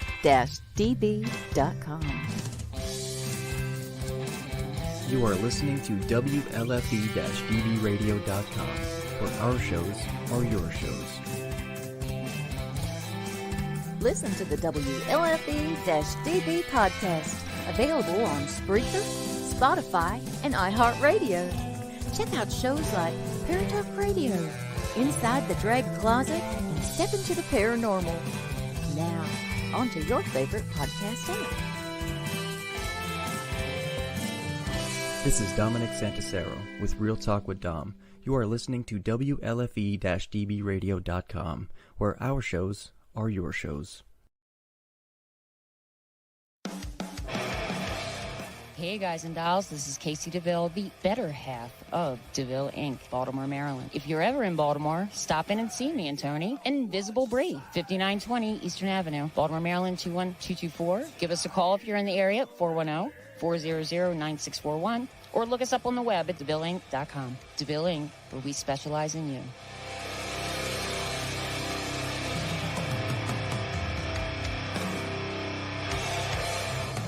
Oh, yeah. Life just got sweeter now that WLFE-DB has merchandise. Show your support by purchasing your t-shirts for WLFE, Paratalk Radio, Inside the Drag Closet, and more. But it doesn't stop there. T-shirts, coffee mugs, tanks, buttons, cloth bags, and more. Go to WLFE-DB.com. On the top bar, click on the merchandise tab and bam, there you go. You got merch. Support the shows. WLFE-DB.com. You're listening to WLFE-DB Radio. Now, back to our program. Oh. Hello, everybody. I am Ted from Paratalk Radio, and our guest tonight is Miss Kristie from Soul Sisters Paranormal, and we are talking shop. We are talking Absolutely. the paranormal, the unknown, the unexplainable. And Miss Cindy, it will be here at some point. She's just behind. She was doing something with a closing or something, so she will be here. It's just, I love the field of the paranormal. Mm-hmm. And I'm loving sitting down and talking with you, Kristie. It's fantastic. I don't get to do it very often, even though I'm a paranormal show. Lately, the past 2 months, we've been talking about Bigfoot and UFOs, and I'm just kind of like, oh, let's do some ghosts soon, please. It's driving me nuts. So, and with it being National Paranormal Day, I thought this was perfect. Exactly. Great timing. It's Yeah, like you planned it or something. Almost, So, it's great stuff. One of the things that always gets me about being a paranormal investigator is the attention sometimes. And I'm one of those people that I don't hide being paranormal investigator. I love doing it. In fact, it's all over my truck. And when I pull in like somewhere to get a soda or an iced tea or something like that, I always get people coming up to my truck saying, oh, do you really do that? I'm like, yeah. Yeah, they either look at you like you have two heads, or they want to tell you their ghost story. Yep. And fortunately for us, it's always the latter. They really want to tell you their ghost story. Right. But I'm like you. I mean, I've got a large trailer that I've got Soul Sisters logo on it and our website and such. So yeah. I'm with you. Advertise it. Yeah, why not? I mean, and here, I want to kind of go through a couple of the misconceptions too, while we have the opportunity here from the commercial. There are still some teams out there that are charging their clients. Mm-hmm. And my personal feeling is you shouldn't be doing it. Unacceptable. Yeah, we're absolutely with you on that. It's just this is something that, again, it's for us, it's about finding the unknown, finding something that is compelling, and to have the opportunity to do that, whether it's a commercial location or a private residence, we should not be charging for that at all. Right, and the thing is you feel guilty. I mean, here's the thing: it's like these people contact you because they have this big fear. Their house is haunted, so you go there, you help them out, and then you charge them for it. Mm-hmm. Here's the whole thing, folks. Like GVPI, we're a nonprofit organization, registered. And it's one of those things where it's like, I'm there to help the people and to collect evidence, if there is any, and try and find answers of something that I myself just find so freaking interesting and fun because, after a while it is that way. Mhm. And I mean, I can't see charging somebody. I had a lady that we just did 2 weeks ago. I was telling you that I did one a couple of weeks ago. She's like, "Oh, let me pay for your gas. I'm like, no, I'm not going to do that. And then I get people to say, well, I sent you a box of cookies in the mail. Well, I'm not going to turn down cookies. I'm a fat. I won't turn down cookies. Yeah, we've had the same. If they insist, we'll say, can you maybe if you have to do something, if you feel compelled to do something, then make a donation to Wounded Warriors. That's pretty much what we tell them. Right. I do that too. Make a donation. I have had times where we had, we'll get into this in a second, but we had spent a week at one location, and she's like, "Whatever's in the refrigerator is yours. Don't worry about eat what you want to eat." I'm like, "Wow, that's very generous of you." She goes, and very trusting. Yeah. I'm like, okay. And then we've had ones that said, "Hey, I ordered you pizza and wings. I hope you don't mind." I'm like, again, fat boy, that's great, and sometimes it's just because they really put their trust in you. It's like this fear is real to them, and they're like, and to show appreciation. I absolutely get that. So yes, but we had a lady that do T-shirts for us once for our group, and I thought, okay, I mean, and we didn't even know anything about it. She just sent them in the mail. Oh, that's nice. Because our address is on the website, of course, so it's like, but I think I don't agree with charging people. I just think that's asinine, and that's not something you should be doing, Agreed. So let's totally against charging at all, says Bob Burnell. Yeah, we're with you, brother. Bob. We're with you. Eric says maybe some want some money to change their pants because they are so full of nice. Barry Martz is with us as well. Going to misconceptions, there is a couple more that I can think of right off the top of my head. We're being put into a location or brought into a location because, like we said, fear. These people are afraid of what's maybe going on in their home. So they're trusting us to be there. So your team and everything you have has to be trustworthy. And there are a lot of misconceptions that I don't know about where you are, but here in New York, there is still some where people are saying, don't do that because you don't know these people and they could be stealing from you, which is a true thing that they should be worried about. But at the same time, not every team is the same. Some of us do have background checks on our people. Some of us have known them forever, like your sister. You're investigating with your sister. So, correct. I mean, there are some things that if you're going to hire a team, do your research on the team. Oh, that's absolutely. The way I look at it. Yep, absolutely. So you have to, and that just goes back to trust factor as well. I mean, you have to know who you're working with. Back to your point earlier about being in dark locations at night. You have to know that you can trust that person that's beside you, and trust them to have your back physically, but also to know that they have the same belief that you do and the mindset that you do, i.e., the right intentions for what we're doing. Right, I love it, Robert. Especially if some of those are bars with all the open alcohol. Went to a bar this week. I'm very excited. There you go. Another misconception is people when they how do I put this? Because I don't want to sound like a schmuck, but not every location has a demon. I'm tired of the demon quote unquote thing that is out there. We're devil worshippers too. I've heard that a few times, but it's like we're not out there. We don't believe every location has a demon. We don't believe every location is haunted. There are certain things about being a paranormal investigator that we just kind of just say, whatever. It's like we can't even play with this field over here because it doesn't help us in what we do. Well, correct. And to your point, absolutely. That we've been to probably some of the most reportedly haunted locations in the country. And we have not once come across anything that I would consider demonic. Right. Now that's not to say we haven't experienced anything dark, but I just think that's because this entity or this person was a jerk in life. They're going to be a jerk in death. And we've experienced that mostly in prisons or penitentiaries. But we've never come across anything personally that I would consider a demon. There's never been a time where we've felt threatened or anything like that. So to your point, absolutely, I think that is a very big misconception. Yeah, but you know what? And everybody has a misconception of about everything. It doesn't matter what it is. But research is one of the biggest things. I mean, it's like hiring a plumber or hiring somebody to change out your carpet. I mean, you've got to. Don't you do research on who you're hiring? I mean, it's the same sense, right? I mean, right.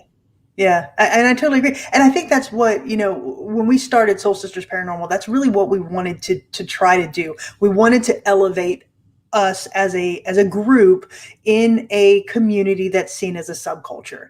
And we wanted to bring that sense of professionalism as best we could to the paranormal community. So, for example, we will take a day tour before every location that we investigate.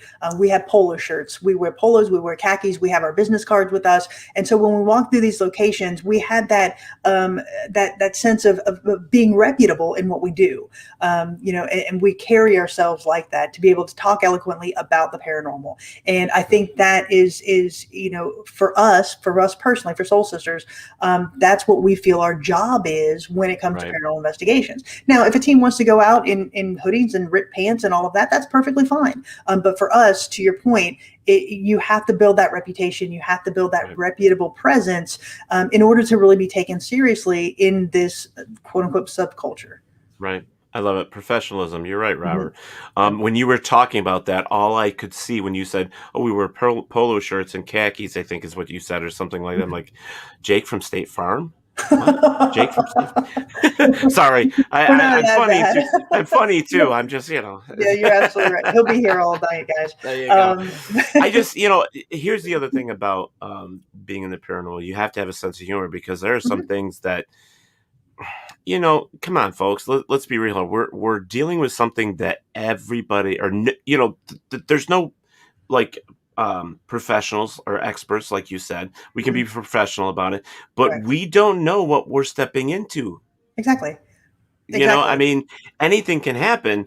So, I'm sorry. And this is going to be one of those small little embarrassing moments for Teddy here.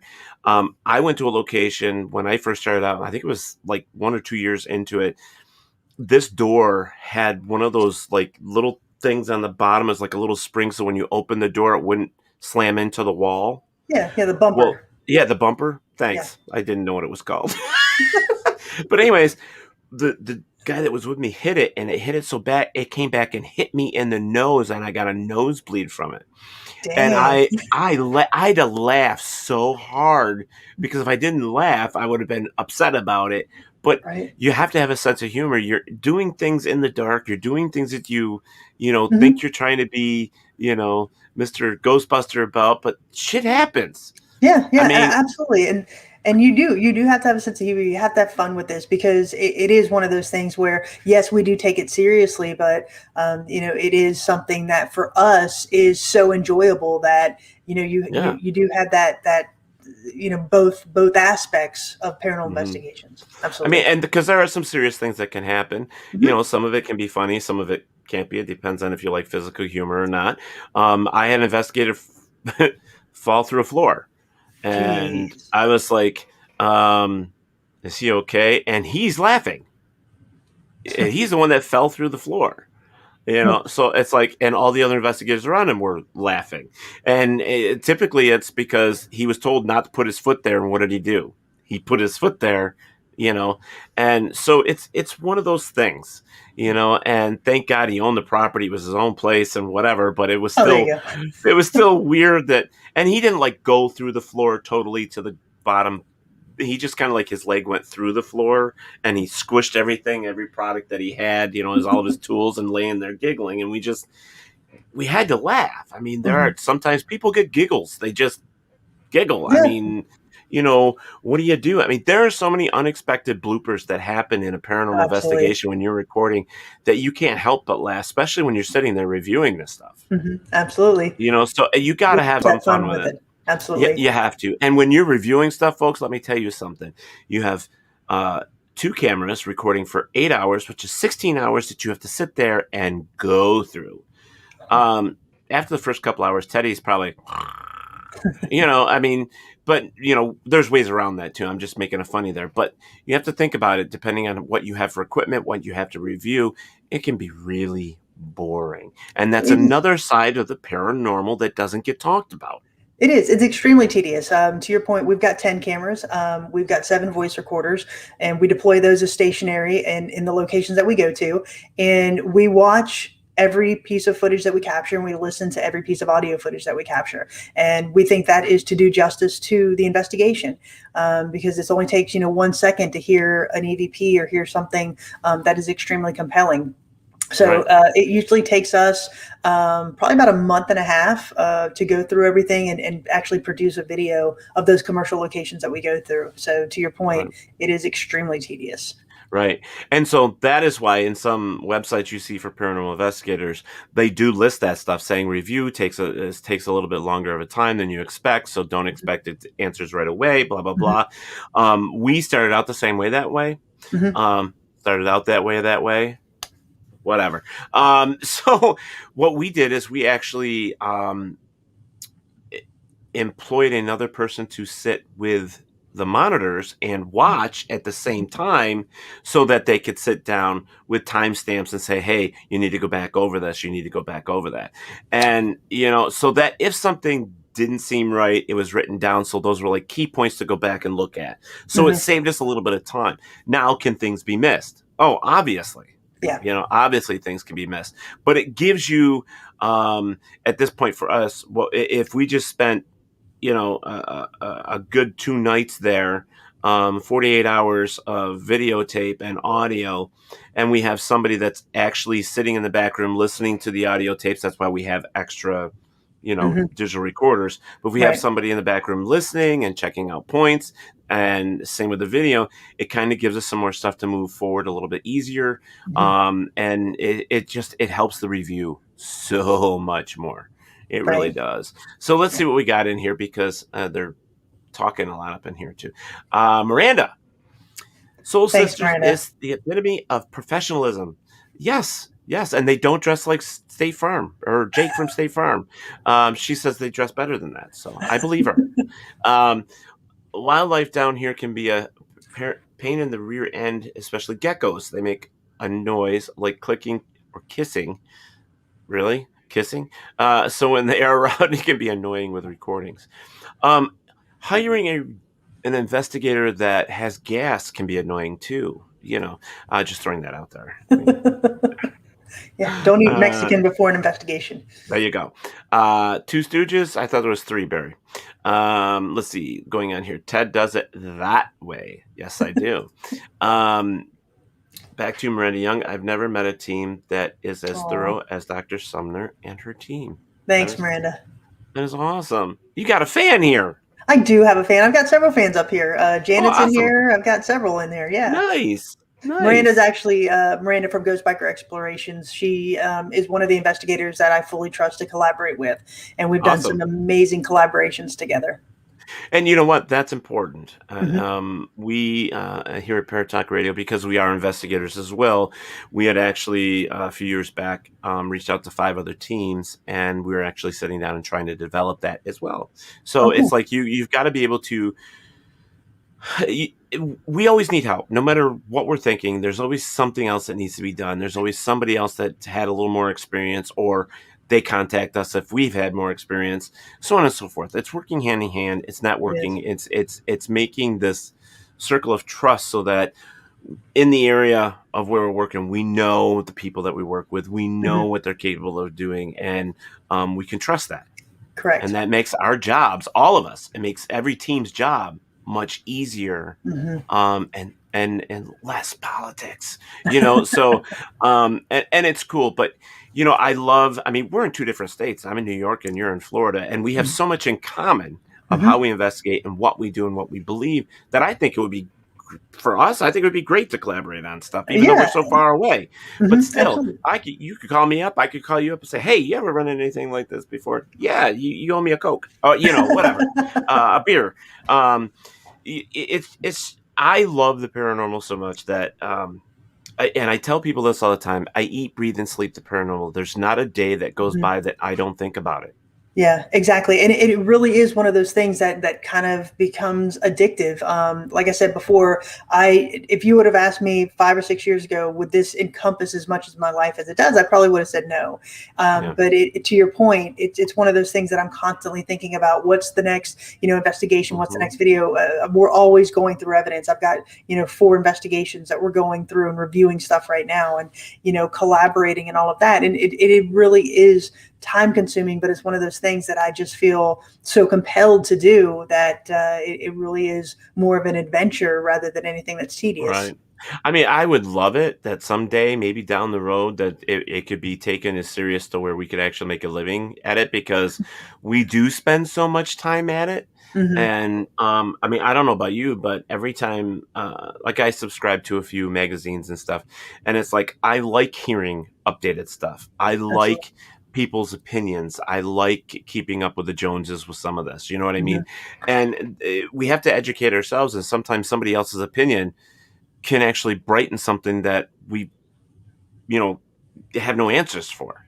They can help out. She loves you to death. She's got some really good stuff here about you already. So thanks, Dr. Sumner. SSP is a great team to collaborate with, and I think that's why we've gotten such great results. That's awesome. And we really have. Like I said, Miranda's one of those that we followed for a little while before I actually reached out to her. But she has that same mindset that we do, like you do as well, Ted. It's one of those that we're very respectful of the location. We're very respectful of the history. Yeah. The history is the driving factor behind what we do. And, I think Miranda puts it together in a way that no other team really does. She rides her motorcycle. She does a lot of different things with this.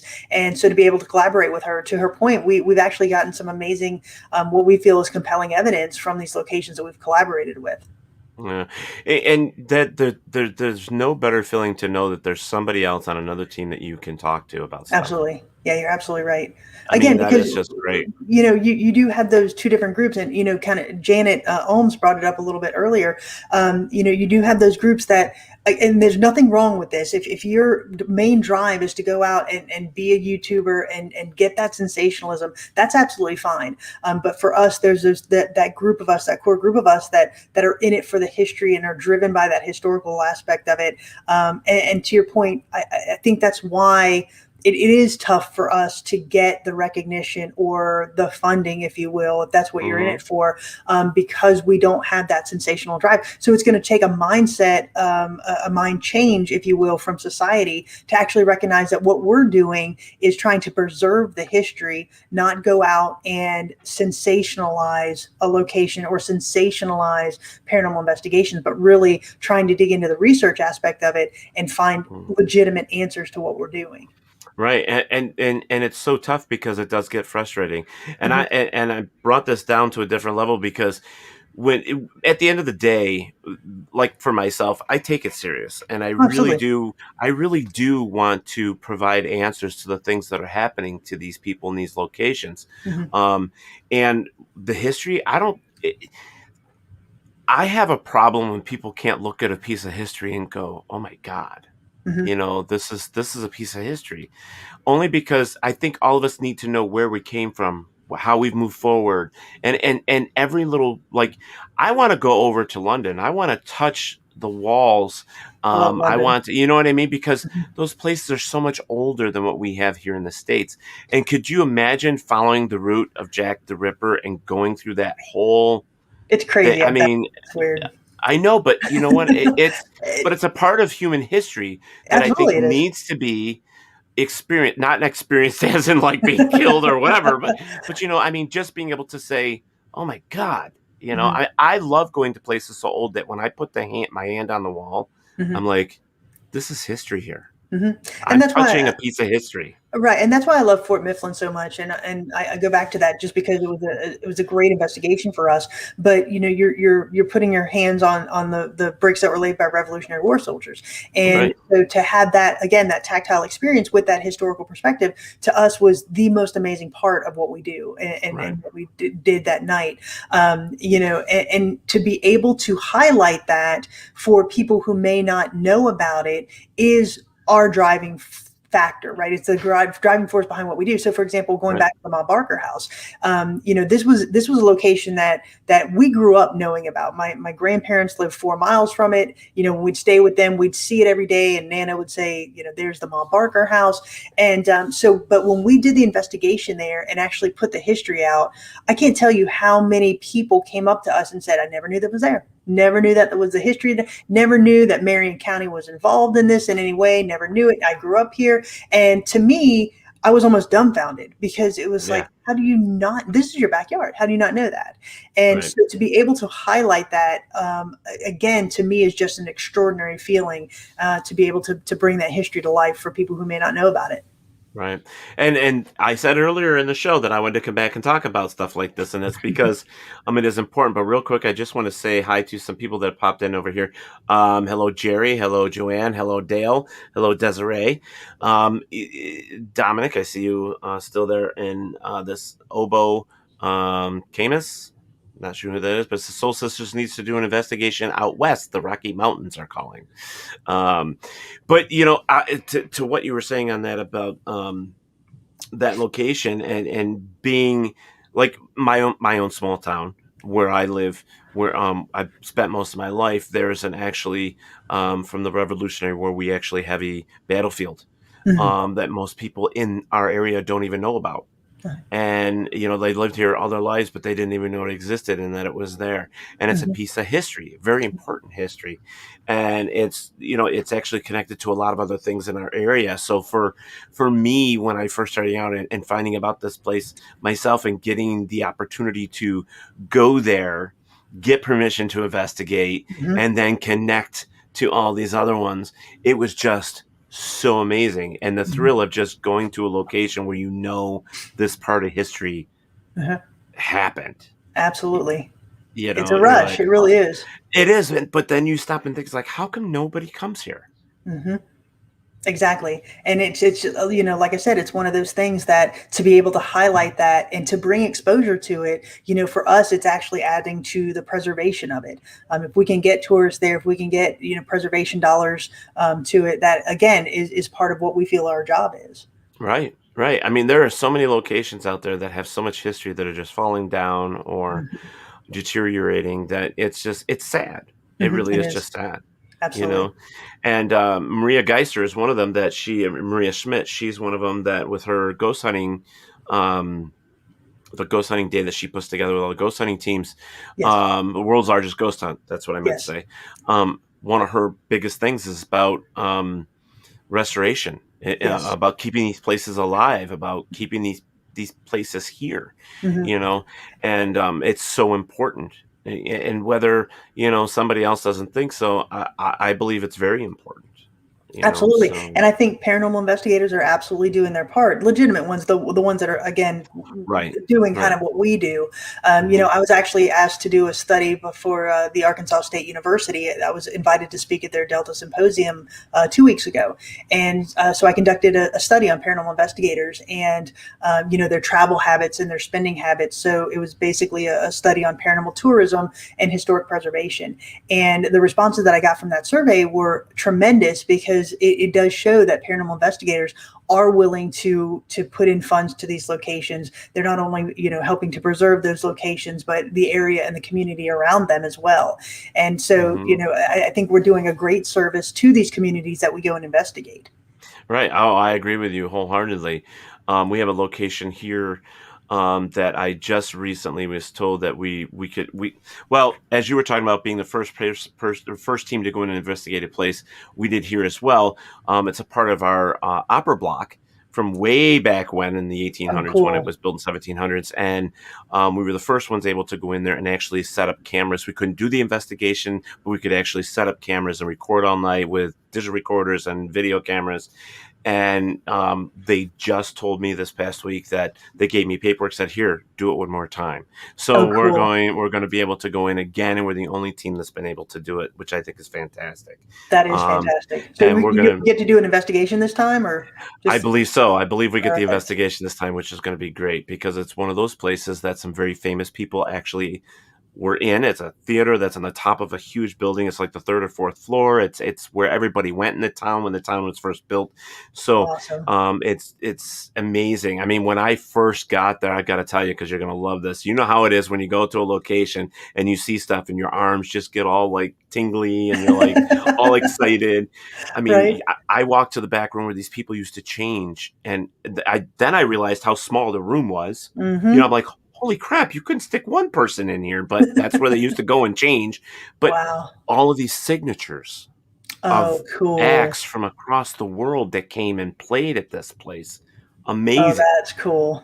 Yes. You know, so I'm very, very, very excited that we get to go back again. And Well, fun. I didn't even ask. They're Well, just congratulations. like, here, cool. It's like, yeah, okay, yeah, let's do it. You know, so, but it's always fun. And Dominic was just saying here, I'm going to bring this up. His show is right up after our show, and he has actually Maria Schmidt Geister from the cool. World's Largest Ghost Hunt on right after us, right here. Talk about timing. That's right, on WLFE DB Radio Facebook page. You'll be able to watch it there live. Very cool. Which is great. Let's get into some of the other fun things with paranormal investigation for you. So let's talk shop some more, but in a fun way. All right, so, let's do it. All right. So I'm gonna share though too. So we're gonna kind of like you do one and I do one. You know, Sounds one of good. those Let's things. do it. Okay. So one of your most embarrassing moments. Embarrassing. I don't know if it's embarrassing, but it's kind of funny. And Miranda, I apologize. I'm going to bring you into this one. We were actually doing a paranormal investigation at the St. Augustine Lighthouse, and for her birthday, I had just given Miranda a body camera. And so we were up at this is the first time she used it. We had just turned it on 10 minutes ago. And so we walked to the very top of the lighthouse. We're in the lighthouse, right? We're up. And so Miranda leans over, and there goes the body camera. And we hear it bounce, bounce, bounce. Oh no. Bounce. Oh bam.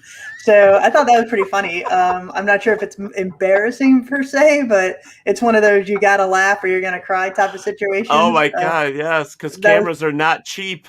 They're not cheap. Well, guess who's in the back room? Ladies and gentlemen, Cindy is here. Oh, hey, Cindy. Hi, everybody.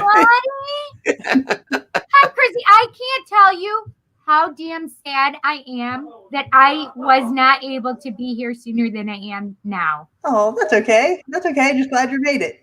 Yeah, listen, I was ass deep in legal documents. Hate when that happens. Not fun. Hello, Tessa. Thank you for joining us. So, one of my most embarrassing moments when I first started being a paranormal investigator, or I should say trying to be at the time, because I was really young at the time, I thought it was fun that me and my friends go out to a cemetery late at night and take our recorders and our flashlights and go see if we can find some ghosts. So pretty much. So we get out there, and I told this to Grant Wilson. We get out in the field or out in the cemetery, and we're investigating and stuff. And you know how, I mean, you're teenagers, young 20s, whatever it was, you're out there and you start hearing all these weird noises in a cemetery. So you're not, okay, eerie effect is happening, all that stuff is going on. And this owl, I had no idea it was an owl. The noise that it was making did not sound like any other owl I have ever heard. And there was 3 or 4 of us, and it was something serious happened. But this owl made a presence. I mean, we're sitting here doing this investigation, and behind me, this thing snuck up on me behind me and let out this big ass noise, and Teddy took off running. It scared the shit out of me. All I'm picturing in that moment is the movie My Cousin Vinny, where he comes out and oh my God, don't ever run, kids. Don't ever run. But, I took off running. One of the other guys did too. He hit one of the really big gravestones, broke his leg, which I feel so bad about. Oh my God. But yes, because you couldn't see anything, because we all dropped our flashlights. We all dropped all the equipment we had and just ran. So the next day we had to go back and get this stuff, and it wasn't there. What? The guy that cleaned up our mess was the caretaker of the cemetery, and he had it all and held it for ransom. Oh, there you go. What did you have to do for it? You don't want to know. No. We ended up cleaning. We ended up cleaning the cemetery. We ended up pulling weeds and picking up branches and all that stuff. But yeah, that was one of my most embarrassing moments. Good story. I like it. Yeah, I'm not telling it again. That's it. I think the most embarrassing moment I had is when I was investigating with you, and you guys thought I fell asleep, but I was literally in channeling. Like, we did. We thought she fell asleep. And I was literally in channeling blackness. Literally, I am in this negative void space. And I was just there. And it wasn't until I didn't even realize that I had gotten into that space until Teddy said, Cindy. And I could hear him, but I couldn't really respond. And then he's going, Cindy. And they're like, is she sleeping? Like, I could hear them. I understood what they were saying, but I couldn't get the concept. I know it sounds weird, but it literally was gone. I was out of my body. I was gone. Wow. Yeah. I did an investigation. I will tell one more just because we're laughing. I did an investigation the whole time with my zipper down, and I had no idea. And until nobody told me. And they videotaped the whole investigation, all these video cameras, and I am walking around with my zipper down. Not one person said a thing to me. I would have been like, hey, Teddy, you trying to let something loose? I'm like, okay, that person's fired. Where is he? No, but yeah, I there are things that we do, and I don't care who you are. There are a ton of bloopers that happen all the time. Yep. All the time. Yeah. Running, I've ran into walls. I've ran into doors. I sat in a chair and it broke underneath me, right on the floor. Thank God it was my chair. So I don't buy those type of chairs anymore. Cheap ones, they're terrible. Barry said, okay, Chad, was it Mount Hope Cemetery? LOL. No, it was not, believe it or not. Thank God it wasn't Mount Hope.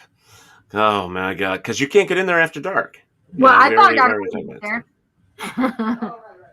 My girlfriend and I snuck in. Really? Shame on you. Not only that, we were locked in there one time. Like, my car was sitting right at the front, at the gates. Well, we were locked in. We had to call the caretaker. He had to come back and let us out. That's terrible. We did. So let's go back. So we talked about the most embarrassing thing. Mm-hmm. So how about, I wouldn't say shocking, but I would say something you didn't expect moment.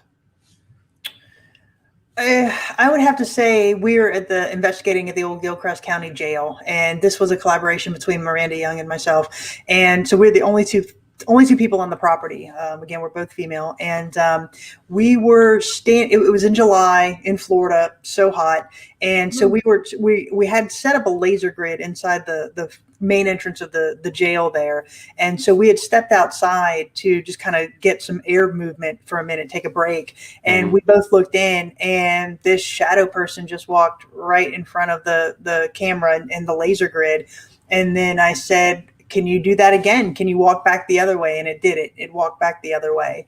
And I'd say that was probably one of the most shocking things, most unexpected pieces of evidence that we captured.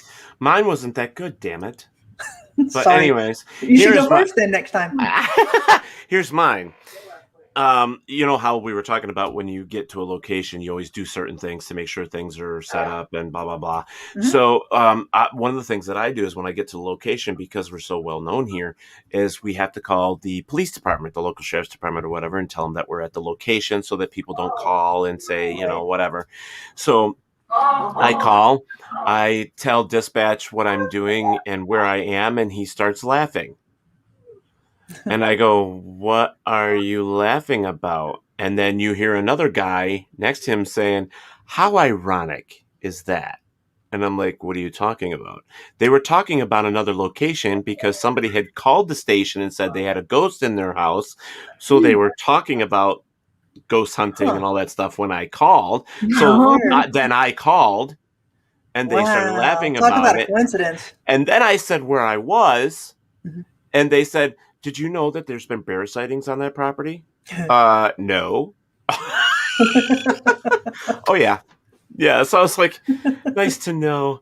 Do you need my number now? They're like, no, I got your number. So if anything happens with this other one, we'll give you a call. And I just thought it was like, that was my shot. Like, I never expected that. I never, you know what I mean? It was so weird. That I called and they're like, very coincidental. I'm like, why are you laughing? I mean, I was getting upset. I was like, what am I supposed to tell this guy? You know, so, but it's a county that we normally work with anyways. It was just a new dispatcher and he didn't know who I was. So we had to go through the whole thing. And I was like, really, do I have to explain to him, you know? And then it was just the way it just went down. It was so funny. That is interesting. Very funny. Yeah. It's one I'll always remember. That's for sure. That's a good one. That's a good one. Oh, that and I do have another. With a bunch of people in the woods, and this is the same location that had the bear sightings. And the people that I'm with, like I'm the oldest and the fattest, of course. And these people are in this woods, and then all of a sudden they hear what they think is a bear, and they take off running and leaving me there. So I'm like, where's everybody going?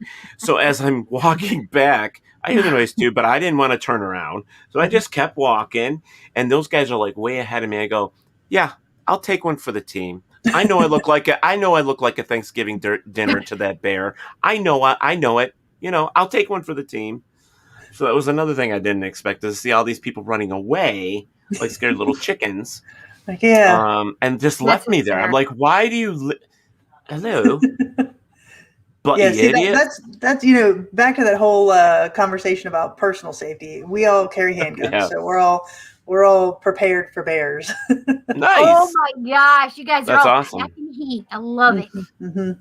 Yeah, but you know what? I safety is an important issue. Absolutely. And Absolutely. with as much as protection is, with the stories that I've heard over the years, I mean, I know of a story of a paranormal couple, a man and a wife, that went to a location, was investigating, and this is not a joke. This is serious, people, for just a second. They went to the location. They were trying to help this person out, and that guy ended up being a serial killer and killing both of them. Wow. Are you kidding me? Mm-mm. And this happened in the 90s. And if they would have had some type of actual protection with them, they probably would still be alive. Mm-hmm. Wow. So you have to, it's not just the safety of the people that own the property, it's the safety of the people coming in there, the investigators. Yeah. Investigators go through a lot. It's not just, we're coming there to investigate ghosts. It's like our own personal safety. It's our minds, our mindset, everything that we're doing up here. It could be psychological. There could be anything that can happen. That's why we say never go alone. Yeah, and that's one of the other factors. Exactly. And they probably both felt very comfortable, like that they were safe. Yeah. No. Yeah. And that is so. Cindy, Eric said hi. He was here and left. Hi, but Eric.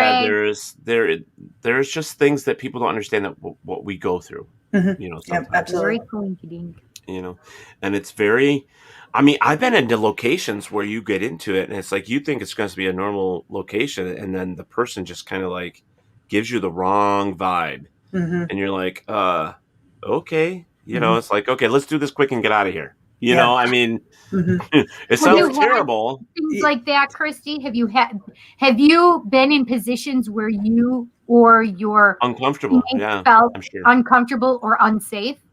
No, not necessarily unsafe. As I said, we always have our handguns with us. I'd say the closest that I came was the old Gilchrist County Jail in Trenton, Florida.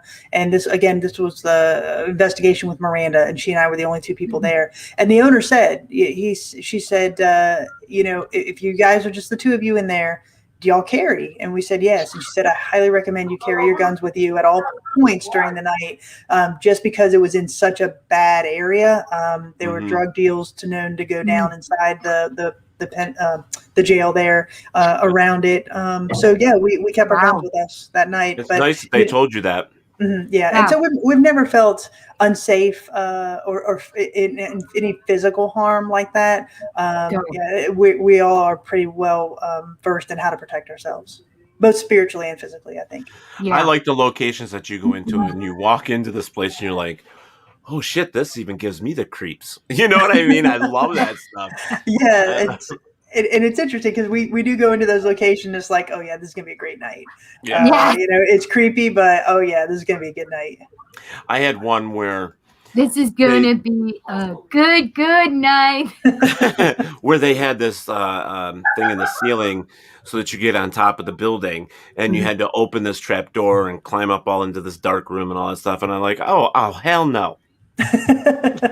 First off, it's not like a real set of stairs. It's a ladder, and I'm afraid of heights, so there's no way in hell I'm getting up there. So it's like, you're smaller, you're faster, you go. I'll get you. Yeah, I can get you. I'll get you. Did you see what Robert wrote? He said, police. Yeah, there are people roaming about in the cemetery. They're flashing the gravestones. He's been funny all night. Yeah. He's been funny all night. Kristy, did you ever go to the Seven Sisters Inn? I have been inside there, and thank you for the question. I have been inside, but not as a paranormal investigator. I believe it's open as a Airbnb now. It's under private ownership. So I would like to get in there at some point, but I have not been as an investigator. Thank you, Patricia, for the question. We appreciate that. That's a great question. Yeah, thank you. Yeah. David Littlefield says, hello, Cindy. Hi, David. How are you, honey? So you get here and everything changes. What the hell? No. Bob says there's a graveyard in Brockton, Mass. I would love to investigate, but I'm afraid for my life. Very bad area. So it's not from the ghosts. It's just the people. Right. Sometimes I'm more scared of the living than the dead anyway. So I think that's the whole thing is like, I'd rather be hunting ghosts than living next to a drug cartel or that's just crazy. No, that's why I live in the country, folks. Yeah. Not saying it doesn't happen out here, but Robert says it isn't like they give off the evil vibe until they are ready to strike. Yeah, did you see the bottom one? Tonight's the night. Y'all get a fright. You'll run like shit. Tonight's gonna be a good fright. Shite. You'll run like shite. Tonight's gonna be a good fright. Yeah. But we know what he's really thinking. So, so in your paranormal investigations, Kristy, what was some of the most compelling evidence you think you've gotten over the time? I'll go back to the Gilchrist County Jail one more time, because that investigation was, if I could call it a perfect investigation, was that because we had everything validating everything else. So we had the REM pod. We were catching things. Yeah, we were seeing things. We were feeling things. The REM pod was going off. We were capturing Class A EVPs. We had shadow figures that we were seeing in the moment that we're capturing on the SLS camera. We were capturing things on the spirit box. So that was a great investigation holistically. And then I would say the most compelling piece. We were at Fort Mifflin, and we had a night vision video camera set up. We had a night vision video camera set up, and it was in this casemate, which is a subterranean casemate.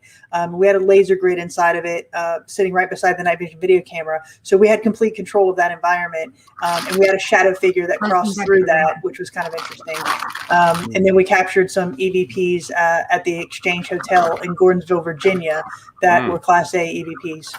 Yeah, there are some times that like you go into a location and and the prime example is one of my favorite things. We went to a park, and this place had several suicides. And so we get in there, and I would say it was probably one of our little X-Files of compelling evidence. Nothing the whole time we were there until we go to leave. And then it's like stuff happens. Like we actually caught, like, as the girls were in the vehicle and they were watching this monitor, they actually saw this spirit come out of nowhere, or this figure, I should say. You could see it plainly go into the tree and back out the other side of it. And you hear them screaming in the truck saying, "Oh my God, did you see that?"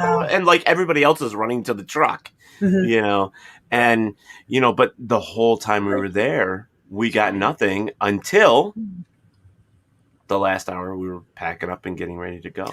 And that's why we always, because we all wear body cameras, and that's just for timestamp purposes, so we know where everybody is. So we always wear our body cameras up until the point we're in the car. We always have a voice recorder going, even if we're packing up equipment, because that did happen in Fort Mifflin when we were packing up equipment. We captured an EVP. But the interesting thing about, again, because we're an all-female team, is when we're capturing a child's voice or a male's voice, that is something that it's very hard for me to explain. Because there are no men on the property, there are no children on the property. So when we capture what we did at the Exchange Hotel, I mean, we captured a child's voice saying, "Hi, this is my bed." It's very clear. We captured a male's voice saying, "I don't know, I'll be back at 4:30." And it was so clear that you can tell that he's an elderly gentleman, and he's just talking into the voice recorder. So extremely compelling evidence from those two EVPs. And so that for me is probably some of the best EVPs that we've captured. Right. I mean, there are locations where you just don't think you're going to catch anything, and nothing happens all night long, and then you get home and you check your EVP recorders and you're like, "Holy shit, guys, you got to look at, you got to listen to this." And it's happened several times for me and my team over the years. And that's why when we were talking earlier tonight about not setting yourself up for the investigation and thinking that, oh, you're going to get something that, it's haunted. You could walk away with absolutely nothing. But when you do get something, it's like, oh my God, guys. And you're calling everybody. You have the excitement, the fun, the thing that you're working so hard for. Exactly. And I'd say probably want to, and just go back to your question again, because I forgot about this one. One of probably the best EVPs that we've captured that we all heard in the moment as well. We were at the Grand Old Lady Hotel, which is in Sylvan, North Carolina. It was built in 1905. It's an amazing hotel. It's 3 stories. It has about 100 guest rooms, and we had the entire location for the entire weekend to ourselves. So it's just myself, my twin sister Jenny, and Miranda from Ghost Biker Explorations. We had collaborated with her on this one as well, and so we had the entire weekend. And so Saturday night we decided to all sleep in this suite, and it was adjacent to the most haunted hallway in the building. And so Jenny and I were in the interior room of the suite, and Miranda was in the exterior room of the suite. But there's only one door into the entire suite, right? So we had a night vision video camera in the inside. We had a night vision video camera on the outside. So again, we had complete control of that environment. Right. We had a voice recorder sitting by both of our beds. We were by the nightstands there. And so we had said our goodnight. You hear us say goodnight. And about 15 minutes later, a man was standing outside the door saying, "Please don't go." And we all heard it. Miranda said, "What was that?" And I said, "That was a guy outside our door." And she said, "Yeah, I heard that too. That's what I thought as well." And so very compelling piece of evidence from that location. And I'd say probably that is right up there with the Exchange Hotel. Wow. That's awesome. That's awesome. Wow. Yeah, it's pretty wild. Bob Burnell asked, what software do you use for evidence review? And Bob, that's a great question. We actually don't use any software. When we go through evidence review, we listen in the raw. So I take my voice recorder, I plug in my headset, and I listen. I hit play and I listen to it. I don't use a software, and we listen to the entire thing that we capture, or the entire length of time that we captured. And then when we look at our videos, I just put it into my laptop and I watch it in the raw. I don't use any software for evidence review. That's great. I do that first, and then if I think that there's something there and I can't really hear, I actually do put it through Gold Wave, and all that does is I use it for music. So what it does is it's like just taking your MP3 and throwing it on there, and it plays it for you. So it doesn't enhance it. It doesn't do anything. You're just listening to it through, it's the same as putting it through a stereo. Gotcha. We do that. And there are things that, you hear, especially if you've got a stereo type system where you can crank it really up. But, you also, this could be a good thing or a bad thing. You also hear what your investigators are doing and where, what's going on when they're investigating. So there's times where you can say, hey, I don't think this was appropriate, or, man, I never thought of that before. There's a lot of things that, especially if you're in charge and you're trying to protect your reputation as well as keep the place safe, or, the location itself, like, the person has got all this fear. You don't need somebody saying stuff that might get back to her or him or whatever. So I like that for many reasons. Yeah. And so, for us, it's one of those things that's how we started, and that's just what we continue to do. If I capture something or I hear something that I think is compelling, or an EVP for example, what I'll do is I'll clip that section and I'll send it to everybody else on the team. And I'll just say, this was in bedroom 1 at about 2 in the morning. What do you hear? And if we all come up with a consensus, because I feel like we're a microcosm of our audience. So if we can't come up to a consensus, then we don't use it. And so it's one of those things that my team members are my secondary resource rather than any type of software. Yeah. I think we only have a couple minutes left. So let me do this. Told you I was being lazy. Yeah. So what I'm going to do is, guys, well, thanks.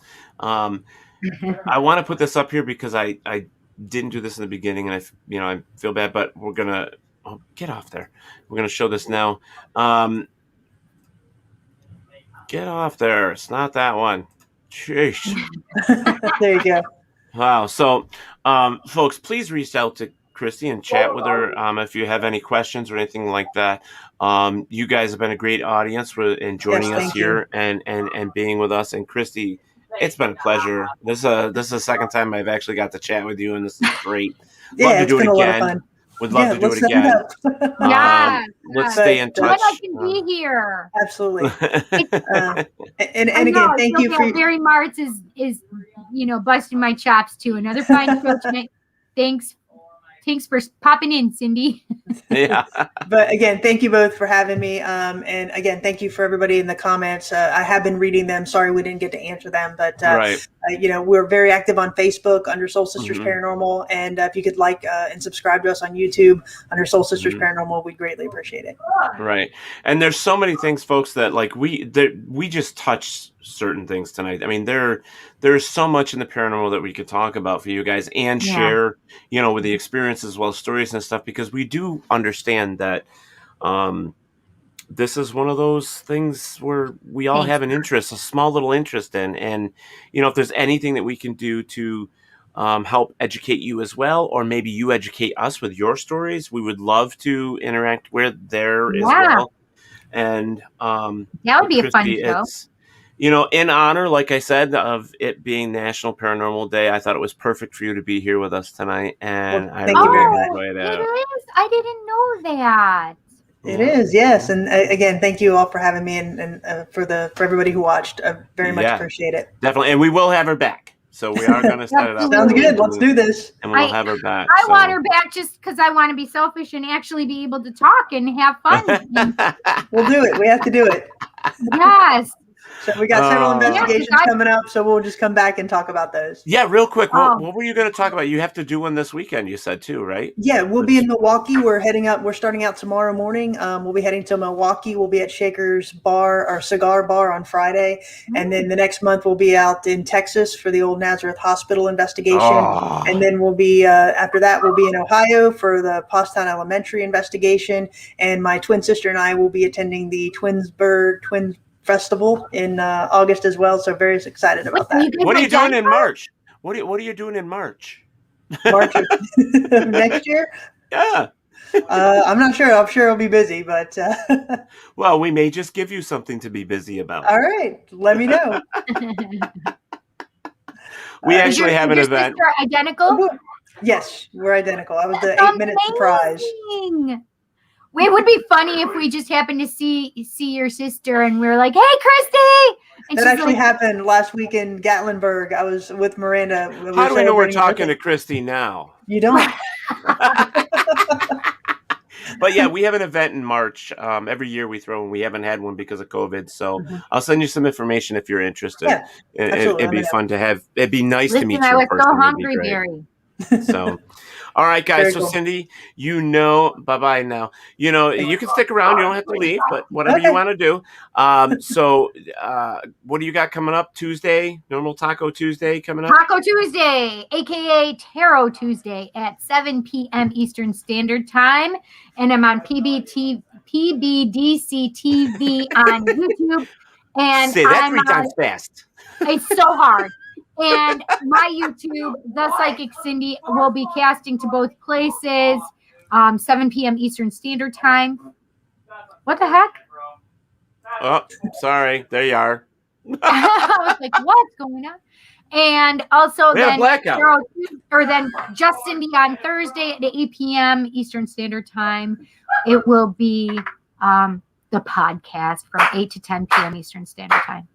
Awesome. All right. Well, for me, it's just normal stuff. Yeah. Nothing special going on. We did do a review for Mortal Kombat this past Saturday, which was great because I'm now on a new show as well called the Sofa Guys Movie Review. It's fun. Yeah, but it was fun. But yeah, I do want to real quick just bring this up that if nobody has looked it up or got it, whoops, let's get rid of that banner real quick. Is the Gettysburg Battlefield Bash that is happening August 20th, 21st, and 22nd at the Wyndham in Gettysburg, Pennsylvania. It is one of the best places to go, especially for Para-Unity. I mean, everybody there is fantastic. It's great. You're going to meet some great people. Make sure that you get your rooms and get a hold of them and get your tickets in advance if you'd like to. But definitely join us. I know that several of our teams are going to be there. Paratalk Radio will be there. Yeah, we're going to be there. Jeez, that damn chair. Step into the Paranormal will be there. Yeah, my chair just go out from underneath me there for a second. The bar doesn't want to stay. Don't do that. But there are other WLFE shows that are going to be there as well. So we're going to have interviews. It's a lot of fun. The whole 3 days. There'll be. Gettysburg? I'm sorry? Are you going to go to Gettysburg? Not to the bash. No, we've already have something else planned for that weekend. Oh. Yeah, unfortunately. There's always next year. Yeah, always next year. So there's a lot going on there. Taco Townsville Pterodactyl Tarot Tuesday. Nice. All right, so we're gonna get out of here. We're gonna get out of here, guys. Because Dom's show has started, and don't forget, go on over there afterwards because they do have Maria Geister from the world's largest Ghost Hunt over there on Real Talk with Dom, and check that out. Cindy, do you know what time it is? I do, Teddy Poo Poo. I love you guys. Thanks so much for showing up and being with us tonight. Kristy, thank you so much. I appreciate it. Thank you, guys. I appreciate it. Yeah, it was awesome. You're awesome. I love having you on the show. It's fantastic. All right, guys. Have wherever a great there is night. darkness, you too. Wherever there is darkness, there is always light. Thank you for listening to Paratalk Radio with Ted Wolf and Psychic Cindy. Catch us next Monday for another fantastic guest. Please check out our show as well as others on the WLFE DB Radio Network. And remember, like, follow, and share with everyone. Join us at WLFE-DB.com for upcoming shows and so much more.